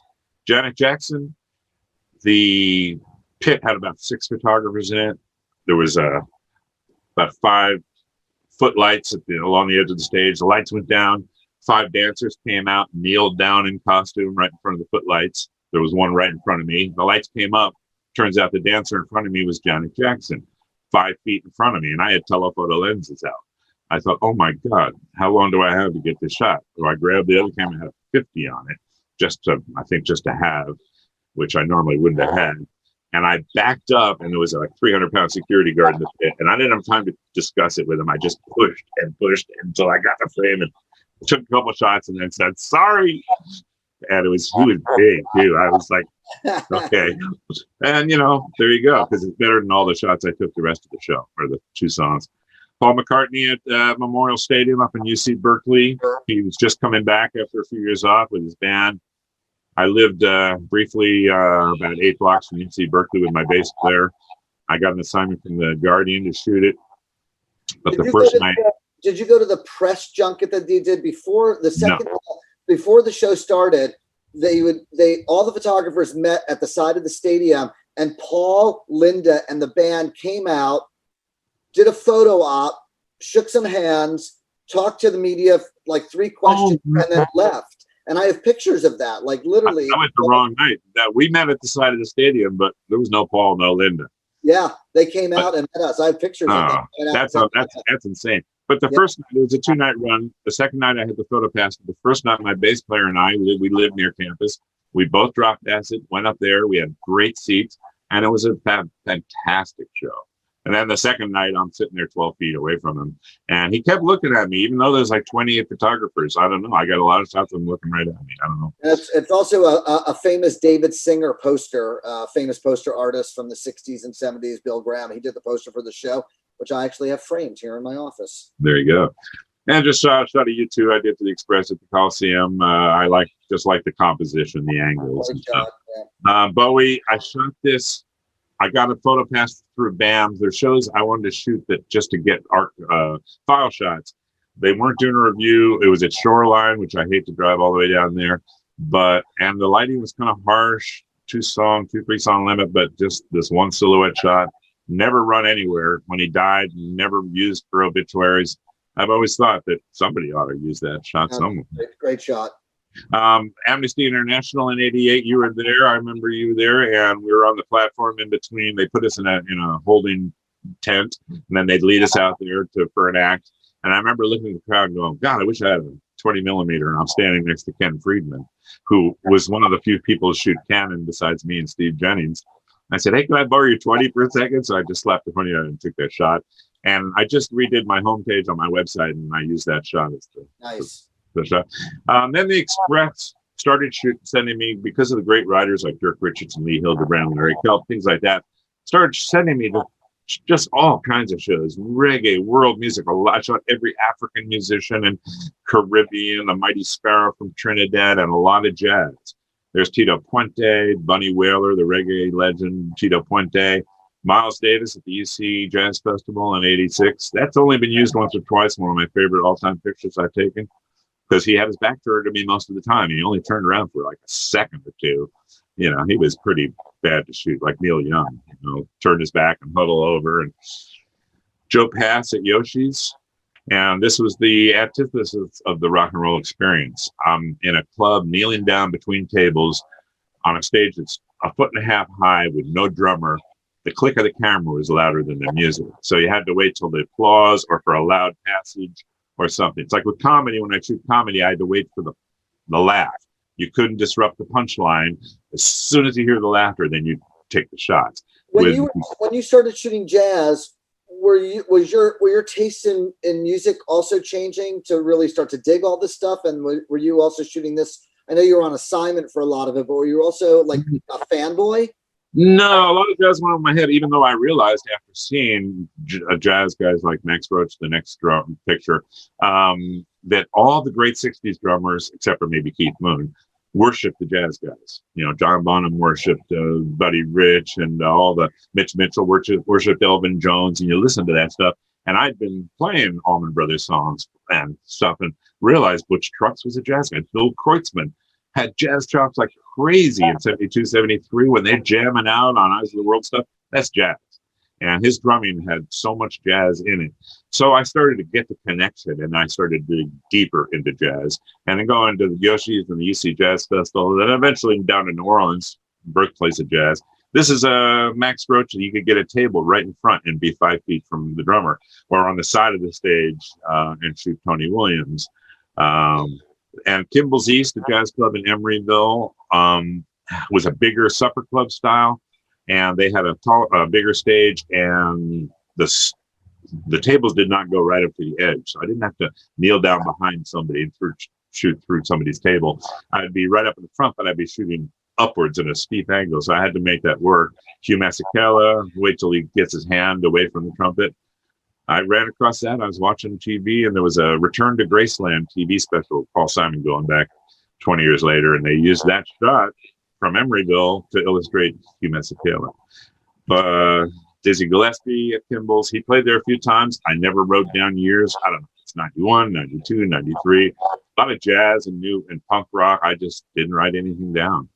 And I don't shoot license plates anymore. So Horace Silver, when they'd have the piano right out near the edge of the stage, normally you don't want to shoot up into someone's nose or face, but in this case it works. I like the sweat dripping down his face. That's what I like about this shot. Elvin Jones, I was shooting Elvin and all these guys through the hole in the drums before I had good access, and that works though sometimes. What an expression, man! This is just such a great shot. But I mean, also, you know, what's interesting is from a technical standpoint, you were probably shooting wide open on your 50 millimeter lens, like a 1.8. Mostly, I at this point had an 85 1.2 lens, which is that's my jazz lens. Your depth of field is so shallow, you can see, you know, your focus is almost on the shirt there. Well, I mean, it still works, but it's just because it's such a tough angle. Those fast lenses have such a shallow depth of field when you're focusing that you focus on the eyes. If you focus on the nose or anything else, the eyes will be out of focus, and it all has to be about everything can be out of focus as long as the eyes are sharp. And on this action photography, I'd probably leave the lens at probably f2. I'd stop it down to 2, and then I'd go up on the shutter speed, you know, rather than. So yeah, that lens saved my butt. That, and this is probably like my 135 f2 or something like that. Freddie Hubbard at Kimball's. I was looking for that Blue Note look, that classic Blue Note look, which this Roy Hargrove album cover I shot at Yoshi's. That was one of the few things I was commissioned to do, and it was a major label, and they paid me nicely in the 4 figures instead of the 2 or 3 figures. And I was going for the Blue Note look. They had me go down to Half Moon Bay and shoot them down there against the ocean, but it was in the middle of January, and the bass player said, "I'm not taking my 130-year-old bass out of the case." And so the whole photo shoot was kind of, wind blew my umbrellas down. It was a mess. So we went with the classic live shot. Pat Metheny for the Express at the Greek ended up on the cover of Downbeat a few years later. I started working for Downbeat as soon as I had a lot of jazz stuff, and they started asking me for this or that. Not really on assignment, except for the blindfold test at Monterey Jazz Festival. So mostly just, do you have a picture of this? Do you have a picture of that? Sonny Rollins at Monterey Jazz Festival. I had stage access at Monterey, so pictures were getting better. I love that shot. I don't think it's ever run anywhere. Shot the San Francisco Blues Festival for several years. Fun day out on the lawn by the Golden Gate Bridge, but the sun went down behind the stage. So early in the day, you get great shots, beautiful lighting. As the headliners come out, it's backlit. It's horrible. Unless you had backstage so you could shoot from the other direction. A lot of tough stuff. Bread and Roses Festival, another thing. I shot for several years, and you get all these different combinations of people who would never play together. Like Joni Mitchell singing Coyote with B.B. King accompanying her. Ry Cooder accompanying on slide, John Lee Hooker. Robin Williams would do a lot of filler comedy, 10 minutes of this, that. I shot him a lot at festivals and Bammies when he's doing his bits and stuff like that. But the other thing is about the Bread and Roses, just like the Bammies, I have this incredible archive. I called Dennis from the Bammies, Dennis Erickson. I called the Bread and Roses office and said to both of them, I have this incredible archive. But like Ricky Lee Jones, she appeared twice at Bread and Roses. I got 2 different outfits. Can you tell me who appeared what year? And they couldn't help me. And I asked Dennis, I said, I have Bill Graham holding up an award, a Bammy. What did he win the Bammy for? Do you have a list of who won? He goes, no. And there's nothing. And I'm going like, I'd be happy to contribute to your archive if you had an archive. But they don't even have a list of who played or who got awards. So it's been a lot of detective work. The Jerry Garcia picture, he won Best Guitarist. I do more research and forensic stuff on the internet than I care to admit. So anyway, that's my Bread and Roses story. I wish I had a list of who played what year. Electric on the Eel up in the Mendocino, Wavy Gravy. I have a lot of good pictures of Wavy Gravy. This was used in mainland China when his DVD came out of his life. Some places didn't use the promo shot; they used my shot for the reviews when they reviewed the DVD. Another career change. I got sick of working in the camera store. One of my friends there was a fashion photographer, assistant to a fashion photographer, Carolyn Caballero, who had a studio on Clementina, maybe the same room you're in. And we did a Emporium Cathwell Sunday inserts, almost all location photography. Learned a lot about location lighting, mostly reflective lighting and stuff like that. Learned how to change the film on a House of Bloods on the beach in the wind. And it was an interesting, but 15 hours a day for $75 a day when the models were getting 1,500 a day and the photographers getting 1,500 a day. And, I was in charge of the film, though. It was interesting. Basically, I'd have the photo vest and be putting it all in there. And we had a logbook with the numbers and the vest never left my back until we got to New Lab. Even if we went to lunch, a nice restaurant, I'm wearing the vest with all the film because it represents tens and tens of thousands of dollars. But anyway, it was an interesting experience. I did it for a year or two, but then I had to get a real job. BAMIs. I worked at BAM from 84 to 94, and just initially just shooting stuff and contributing. Then I think right away they asked me to shoot the BAMIs, and I shot it just about every year. I have a tremendous archive. People getting awards, people performing, people I would never shoot anyway, like Metallica, or you get like Sammy Hagar and Ted Nugent together. Just a lot of great, interesting stuff. And Bill Graham got an award for something. Don't know what. Someday we'll figure it out. Jerry Garcia, in a nice blazer, getting an award. I did a little research. He got an award for. No, you took one of those out. You took one of the Jerry shots up. But anyway, best guitarist, and musician of the year. Yeah. So that was 89 when, it's debatable whether he was the best guitarist in 89, but other years. I think it was 88. You're right, 88. Either way. Bobby in a tuxedo. So you get these jams with Huey Lewis and Bobby in a tux. Neil Young with Bonnie and Carlos. And you just get tons of these great little one-of-a-kind moments. Neil Young, somebody who doesn't really let people shoot a lot. And I got all these incredible pictures of him at the BAMIs, because he didn't have the control he normally has. Randy Jackson, he joined Journey right after Journey fired Steve Smith and Ross Valerie. They hired Randy Jackson, and I think Michael Walden played drums, Narada played drums that night. But I just like that moment in between songs or whatever it was. I don't know what it was. And then the elephant. We used to have a photographer's table over on the left by the podium, and we'd scurry around the 7-foot pit to get different angles and stuff. But I'm at the front seat at the front table, and this guy in a tuxedo comes up and says, in a minute, you're going to want to move your feet. Move them in, and don't leave your feet in the aisle. I went, okay. About 30 seconds later, I look up and see this elephant coming down this 7-foot aisle towards me. And later on, I shot Barnum and Bailey for Meyer Sound, so I was down there with the elephants, walking the parade of elephants going right past my feet. But I was a little nervous because as I saw it, I said, I got to get this shot. But do I use flash? Is this elephant going to stampede? I thought it's a rent-a elephant. They rented an elephant from the circus. This elephant is a pro. He's probably had more flash bulbs than Bruce Springsteen. So I took about 3 shots with flash, got that shot. Then I just backed up, and the elephant was like a couple inches from my feet. It was an an exciting moment. But there you go. Dick Red, an elephant. And then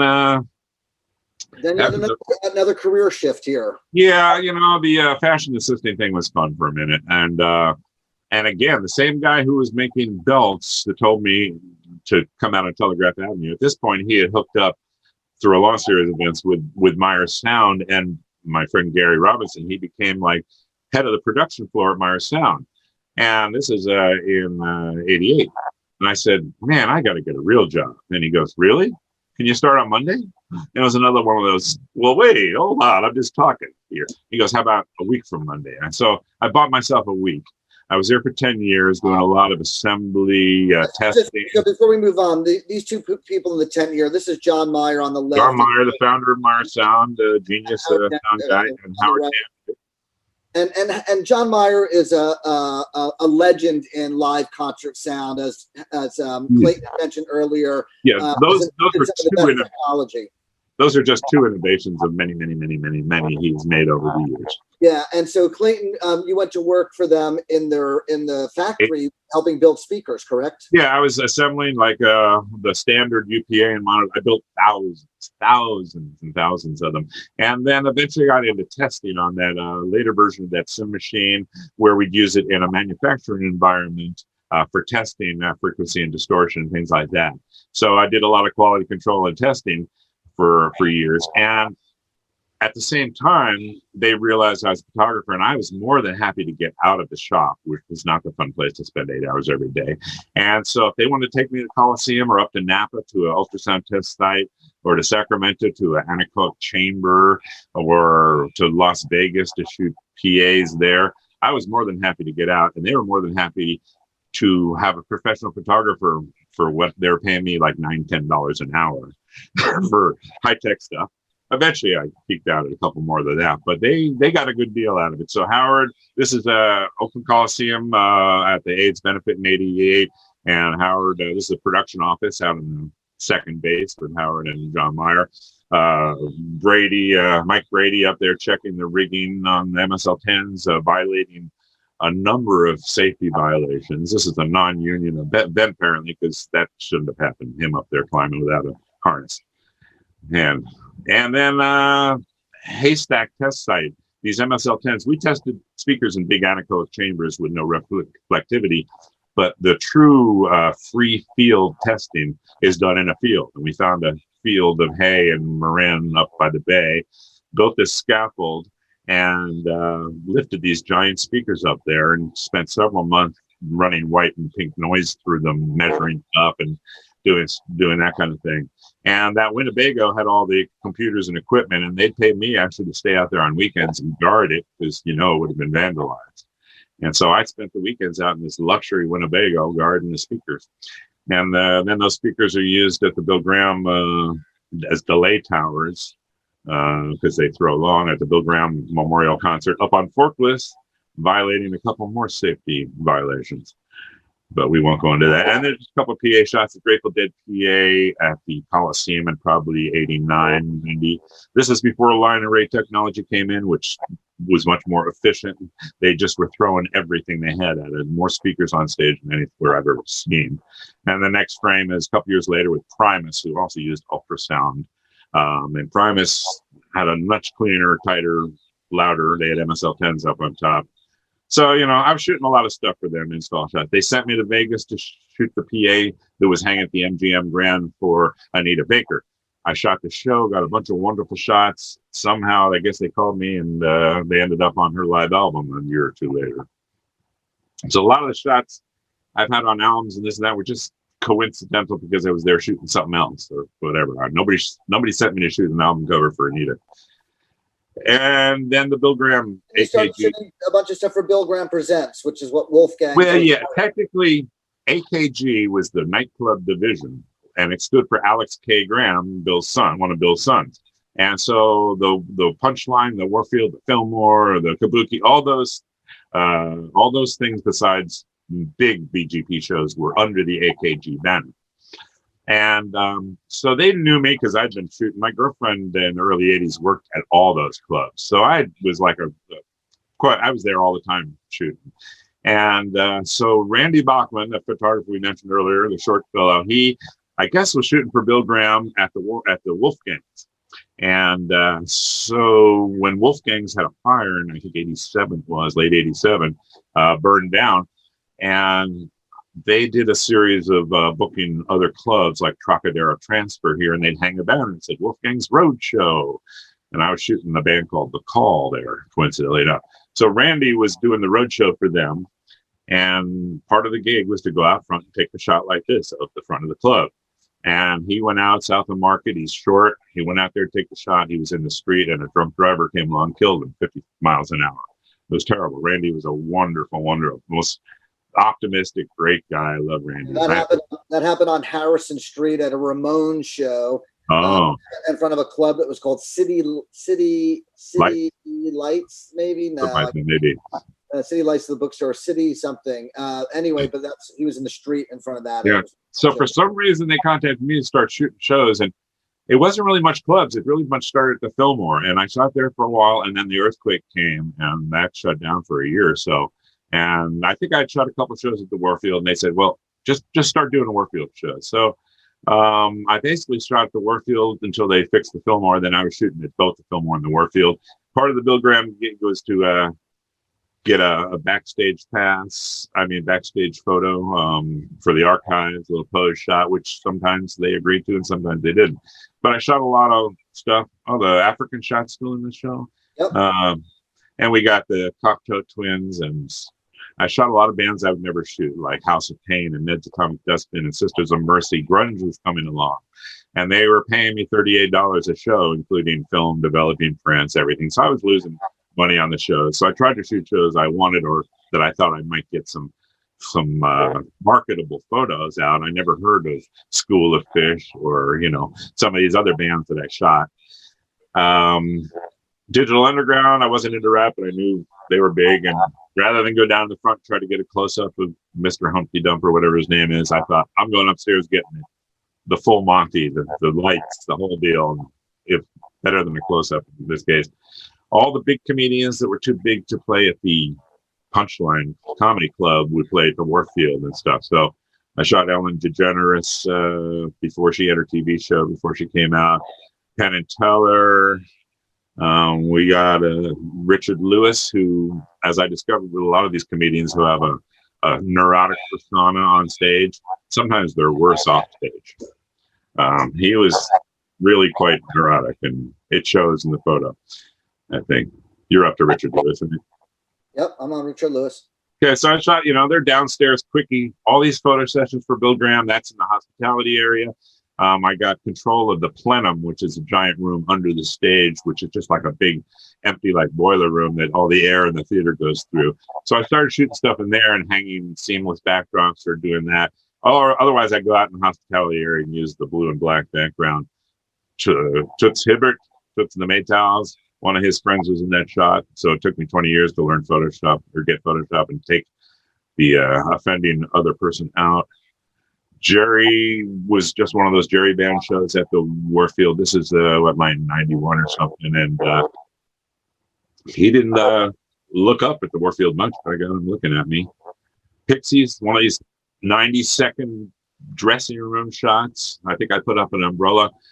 I'm not a big Pixies fan. This shot is run in the last 30 years over and over. I don't know who uses it, but I keep seeing Pixies on the list. The Cramps, very colorful, fun band to shoot. Them just died recently.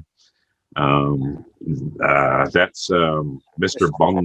Bungle, yeah. And these are the kind of shows where the music really didn't do anything for me. And I'm not really an aspiring photographer. I just like music and I like shooting them.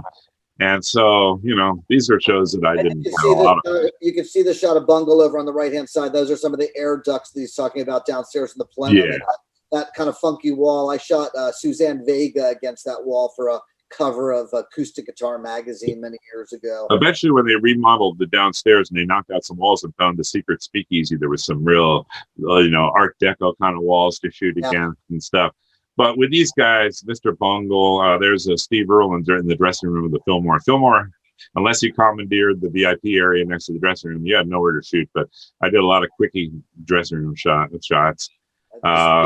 Steve Earle just freaks me out because it's so long ago. He looks so different. He has hair. You should see the live shots. He's just Mr. Stud up there. It's just unbelievable. And I ran into him in New Orleans. I said, "Hey, remember this?" And he just like, "Oh boy." Yeah. Same with me. And then there's a couple of just generic backstage seamless. Lyle Lovett and along with that Junior Brown had issues about what side. Not only could I not shoot from his left, but during the show, I was not allowed in the house right. I had to shoot him from house left because he does not want that side of his face on film for some reason. Butthole Surfers.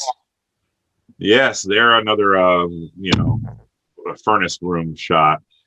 And the Replacements 5 years into their career where they're all a little burnt out. And the thing about the plenum, that room, we lost the plenum in the 90s, like 94, because my good buddy Steve Jennings, who was also shooting at that point for the Warfield, he shot Spinal Tap when they were there on their comeback.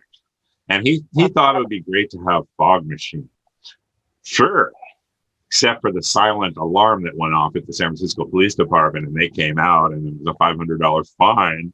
And that's the last time we ever got to use the plenum again. I got busted doing spray paint against. I had a gray piece of paper, and I used some cans of spray paint to model it up, and they came down and said, "Who the fuck is painting? It's going through the whole theater," So I got busted for that. Jellyfish. The group shots are so much fun when bands, one-on-one. I'm not a portrait guy. I'm a reluctant portraitist. I don't like it. I don't make people feel at ease. But when there's a big group like them and Todd, one of my all-time favorites, every time he played, I demand to shoot that. That's Vince up there in the hat behind him when he was playing with Todd in 88, 89. And Jenny Muldaur, a couple other people in his band. Jenny Muldaur was on the next shot down in front. Vince is right behind him in the same spot. Ross Valerie's in there, Prairie Prince. Anyway, great bands, fun. Todd himself, I've done photo sessions with Todd. He's one of those people like Neil Young or whatever. He ain't got time for that. And it's not what he wants to do. But when it's a group, it works. Crowd Stills and Nash down in the plenum. I'll just say that two of those guys are really fabulous, wonderful, friendly folks, and easy to work with. 2 out of 3. We won't go any more detail about that. I've had a couple of, and then I don't do portraits, but Esquire in Japan has me do a few. They had me do David Graham, Bill Graham's son. They did Todd Rundgren in an office, and John Lee Hooker. I had to go down to his house in Redwood City. He wouldn't let me use flash. I put him on sit on the coffee table with the window light, and it was a 5-minute photo session. And the whole time you could smell the bacon and eggs, and he kept going, "Is it ready? As soon as it's ready, I'm going to go eat my breakfast. Is it ready?" So I managed to get the shot. And when you were down at Hooker's house, were there 4 or 5 women waiting on him hand and foot? No, it was like maybe a son. It was mostly guys. Because I've been to his house a number of times, and every time I was there, there'd be 4 or 5 women hanging out, just hanging out. He had an entourage, but it wasn't specifically female. There was a few people. He had a female entourage every time I was there. Backstage shot of French Fifth, Kaiser and Thompson, a brief-lived, quacky little super group. And at this point, I had played with Henry later on, but at this point, I hadn't played with Henry. So this must have been through Dirk Richardson, who was good friends with Henry and the writer I worked with. So they probably hooked me up to do this little album of theirs. And I was getting way back into drumming in the 90s, and I was playing with David Gann's Broken Angels. And we were doing a Tuesday night Dead Jam in 96, 7, 8. We were way ahead of our time. Now you can't throw a stick without hitting a Grateful Dead tribute band. But we were doing it. And he invited Phil to come down and sit in at Ashkenaz. And Phil came down and sat in Scarlet Begonias and something else. And he said, "Hey, I got some benefits coming up. Maybe you guys could back me up." So we ended up doing 4 shows over 2 months. Big Maritime, Fillmore. One of them was with Vince at the Fillmore, sold out. And so this is you on drums in the background with Bob Weir. That's me on drums with Gans, Donna Jean God Show, Phil Lesh, Bob Weir, and off camera you can't see is Bruce Hornsby. And we did a short set. We did Cassidy. So I have a tape of me playing Cassidy with Bruce Hornsby, and I'm a lot better now. I wish I could do it over and redeem myself. But we did a handful of songs, and it was my 15 minutes of fame, and then the next one was at Fillmore with Vince and Joe Goldmark, and that was fun. I got to play St. Stephen in front of a sold-out crowd that went nuts when we went into it. So then we get to another big transition here where you discovered Jazz Fest, and this is right. And this overlaps because in 1990 I went down. And this is Clarence Gatemuth Brown, and you were shooting for a magazine called Offbeat Magazine, which was a New Orleans-based magazine. And it was a local magazine, so everybody thought you were a local photographer shooting for a local magazine, and they were giving you all access at Jazz Fest, right? Yeah, and as it developed, and I started working with the musicians as a tech, and also I was in the Stagehands Union later on, a few years later. So most of the people worked. It's a non-union festival, but most of the people work there coming in from Chicago. They all have union stuff, and I said, "Yeah, I'm a local 16." So. And then I put down my cameras, these 20-minute set changes, or like the Indy 500. And I put down my cameras and helped the drummer switch the drums. They realized, okay, he's cool.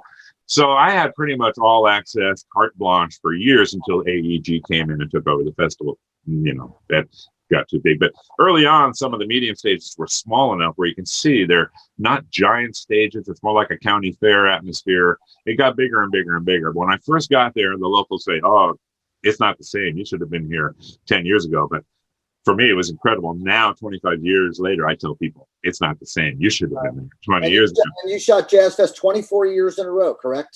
Yeah.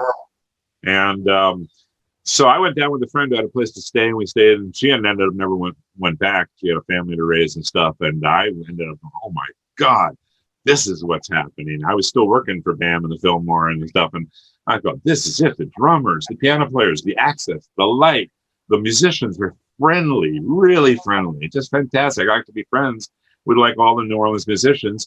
And then when they started coming up, playing here, like the Boom Boom Room, the 1999, 2000, I started lending out my drums and amps, and it turned into a whole business of being a tech and backline guy. So this is the blues stage. Let's cruise through some of these photos here. Sil Johnson, the blues stage was nice and small. So in the pit, you're like 5 feet from the artist, 4 feet. The Mardi Gras Indians, which is a whole culture. There's people who go down and shoot nothing but Mardi Gras Indians, you know, and they got the Indians coming, the drumming and everything. I'm sitting at my electronic drum set because it's the only spot in my entire apartment that has a decent background. So that's why I'm here. So Monk Boudreaux and the Mardi Gras Indians, they sew those costumes every year a different costume. They do parades during the year, and they do parades around the fairgrounds, and they perform on stage. There's people who just shoot that local indigenous culture and don't even shoot Bruce Springsteen or, you know, Albert King or whoever's on the big stage. Stephen Marley, who you have here. Marley, I shot all the Marleys except Bob down there, Rita and Stephen and all those other ones. Toots, God rest in peace, Toots and the Maytals. I've shot him so many times. I love Toots. And just passed away. Macy Gray. This was actually shot with the early digital Leica. When digital came along, and I hated Nikon's digital, even though I owned them. I got a little rangefinder Leica, which is only 4 megapixels, but the lens was so great.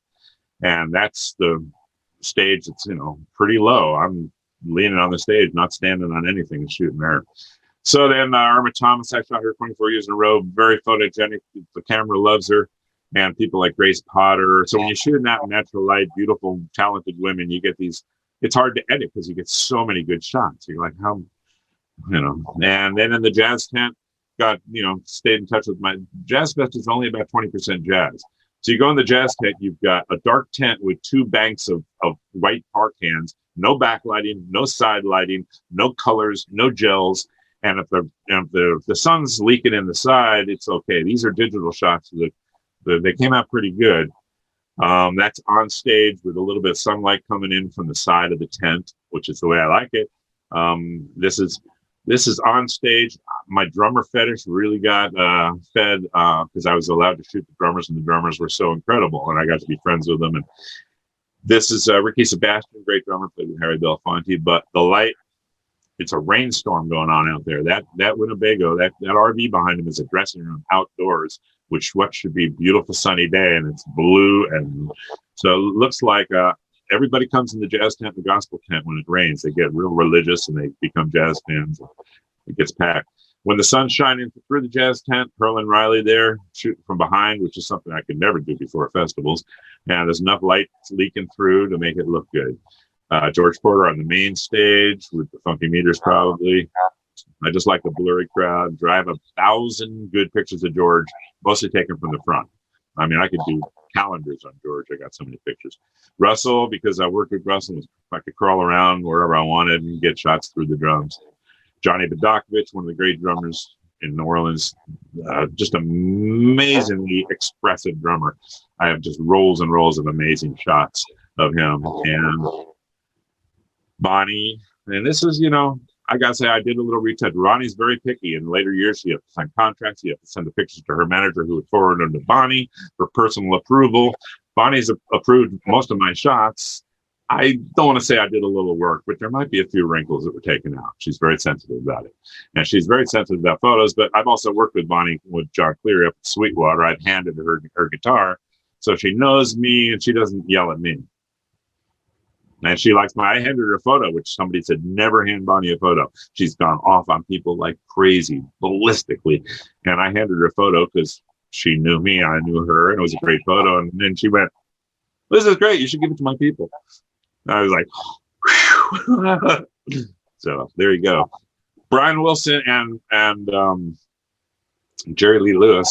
I put these in here just to illustrate retouching. You know, art directors say don't change reality. Brian Wilson and Jerry Lee Lewis both had so many blood vessels in their face that were broken that it's just, I had to fix them. It was, you know, I had to take away. It was just horrible looking.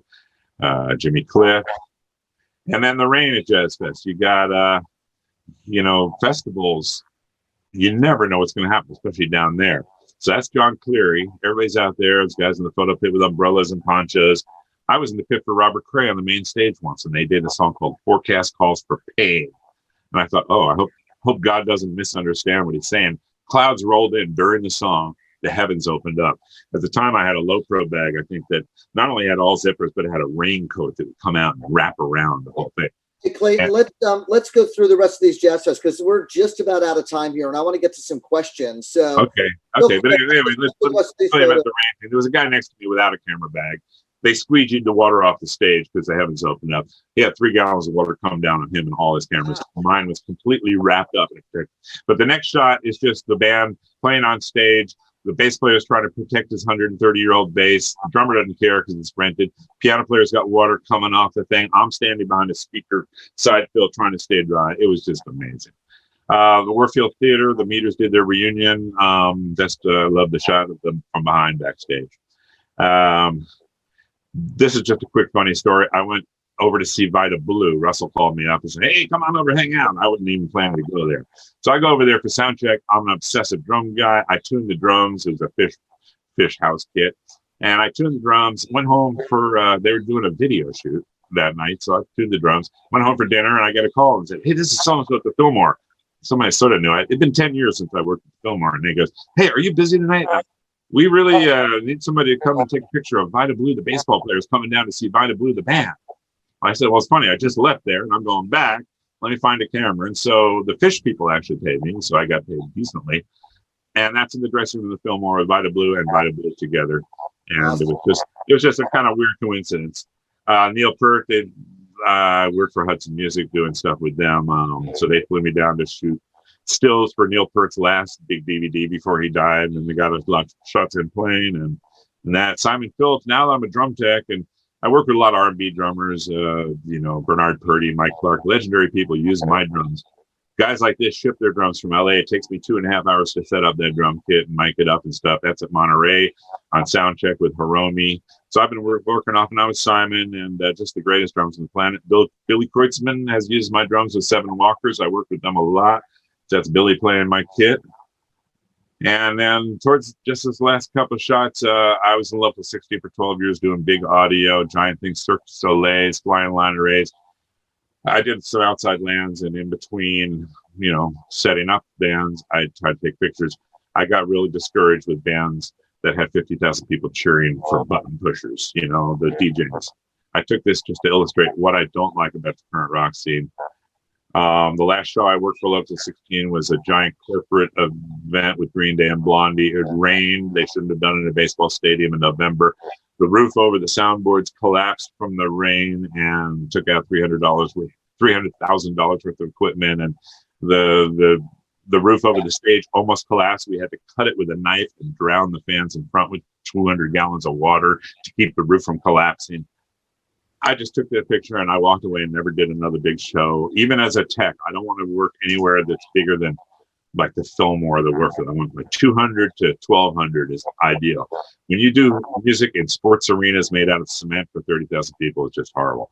And several years I was involved in helping run the main stage of Pride, doing backline production. It's like the Indy 500. You got 17 acts. You got to go on and off. Your rolling risers on and off. I'm getting drums ready. And then you've got all these cheerleader competitions, and every cable and every speaker must be removed so nobody gets hurt. So I did a bunch of Prides. This is the first year I haven't done Pride in a long time. And Last picture I took just about was at Pride last year when Kamala Harris had just announced her presidential run. She came up stage. She was waiting to go out and speak to the crowd, and I just whipped out my iPhone 11 Pro, and which I really that's might have been before the iPhone. And as they say, the best camera to take a picture is the one that you have with you. And that exactly. I used to bring a camera, but not anymore. Clayton, we're almost out of time, so let's see if we have any questions. Fiona, do you have any questions from people watching the presentation? Yes, first question is from Hannah. She asks, you saw Blind Faith and the Yardbirds in their early days. How was it seeing Eric Clapton play with such different sounding bands? Well, I'd seen Cream in '68 on their last farewell tour, and he wasn't a real happy camper then, but it was nice to hear him and see him, and I was a Ginger Baker fan. Blind Faith had Ginger Baker and Cream and Steve Winwood, so it was fun for me. It wasn't until years later that I found out that it wasn't fun for them. So I thought it was great, and actually the Cream show had Delaney and Bonnie opening up, who became one of my favorite bands. The Yardbirds were on their last tour with Jimmy Page as the guitar player. So that's who was in the Yardbirds then. I was a big Yardbirds fan, and I was actually disappointed when Page walked out, and I went, where's Jeff Beck? It was a glass half full moment when I didn't realize how great Jimmy Page was until he started playing. Thank you. Next question. From Emily, you say LSD is like a big ship that slowly turns and eventually changes you. Could you tell us about your most memorable trip? Hello? My internet says my internet connection's unstable. That's hard to believe. Do you hear? Yeah, we can hear you. I can hear you. You can hear the question. Are you there, Clayton? Yeah, I didn't hear the question, but if you can give it to me again. Yeah, so from Emily, you say LSD is like a big ship that slowly turns and eventually changes you. Could you tell us about your most memorable trip? I don't think there was any one particular moment. That's why some people take acid once and everything changes immediately. And things did change, my outlook and interpretation of things changed pretty quickly. But overall, it just sort of slowly changed the way I look at things. It wasn't an instant, aha moment, and I didn't continue to take it, for years and years, off and on. But it was just an interesting thing to do. Insightful, makes you think different, and makes things like food taste better. Makes comedy funnier, and it makes music sound like you've never heard it before. Another question from Max C. Many would say that the best music in the world came out of New Orleans. Being that you're very familiar with Jazz Fest, what do you think about the Bayou air that crafts such incredible musicians? What did I think it was, the last part? What do you think it is about the Bayou air that crafts such incredible musicians? Well, actually, I was seeing an interview with someone recently, current New Orleans musician. I think it was a trumpet player, and they were talking about how it's below sea level and the air is thicker. And they think, especially horn players, have to push harder to get the music out, and they have to commit more, and it takes more effort. And they think it's actually the atmosphere that makes them play differently. And some people say, oh, it's in the water, and other people, it's hard to say. It's a magical place that has so many influences from the Caribbean and Africa, and it's really the melting pot of everything. And it all sort of came out from there. Went up the river to Chicago and Kansas City, and early rock and roll pretty much came out of New Orleans and the South. It's hard to describe the magic of New Orleans. Yeah. As soon as you get off the plane, you can smell it, taste it. It's amazing. I've only done about 6 or 7 jazz fests, and it's quite the experience. Fiona, you got 1 or 2 more for us? Yes. Okay. Next one from Josh R. With the influx of music that has been made throughout COVID, who are you most excited to shoot when live music comes back? Well, I actually stopped shooting concerts about 7 years ago when I stopped Jazz Fest.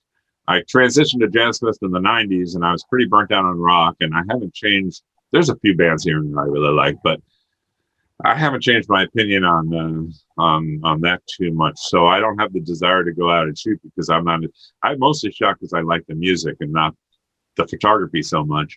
So now that the music's not that great, I have more interest in archiving and looking at the pictures, catching up on what I shot. I'm discovering pictures this week that I shot 40 years ago that I haven't seen the negatives. I'm not as organized as I wish.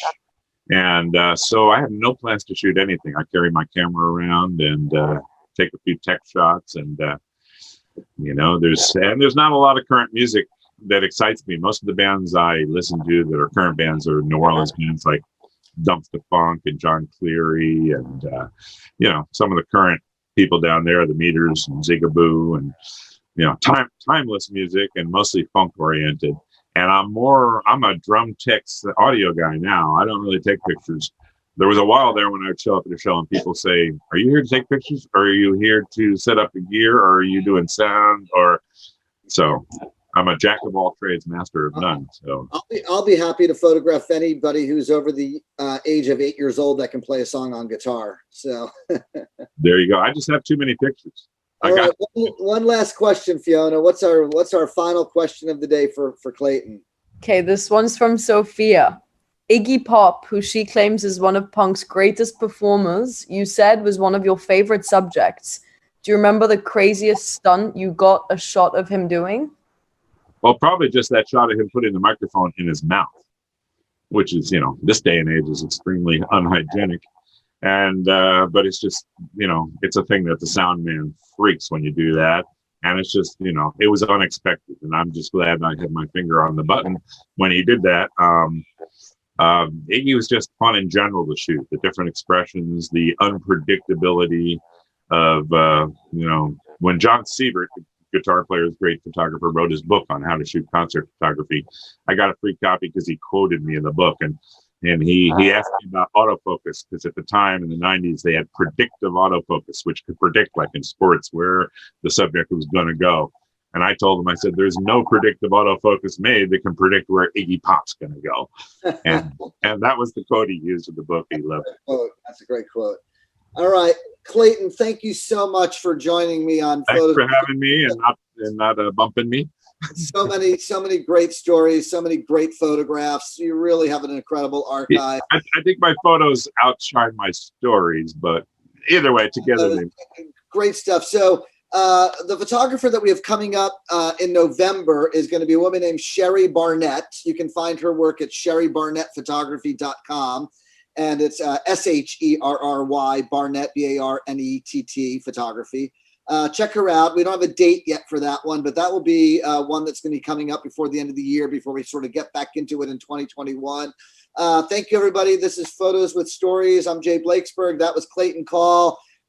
Check out his website, which is claytoncallphoto.com. Can I mention one other thing? Sure. As a drum tech, over the last 10 years, I've gotten most of the drummers to let me film them with Zoom cameras over their shoulder with GoPros. And I have a YouTube channel, which is 4 words, Clayton Call Drum Cam. And it's kind of like just highlights of all the drummers that play in my drums over their shoulder, like little 5-minute highlights, a lot of New Orleans drummers, a lot of funky clips. There's 150 videos up there. It's like porn for drummers. And even I look at them and, it's so the photo site's one thing, but I just want to mention the Clayton Call Drum Cam. Excellent. Clayton Call Drum Cam. All right. Thanks, Clayton. Love you. Great to see you on Old Zoom. And ba-boom. Thanks, everybody. And see you later. See you next time. Photos with Stories.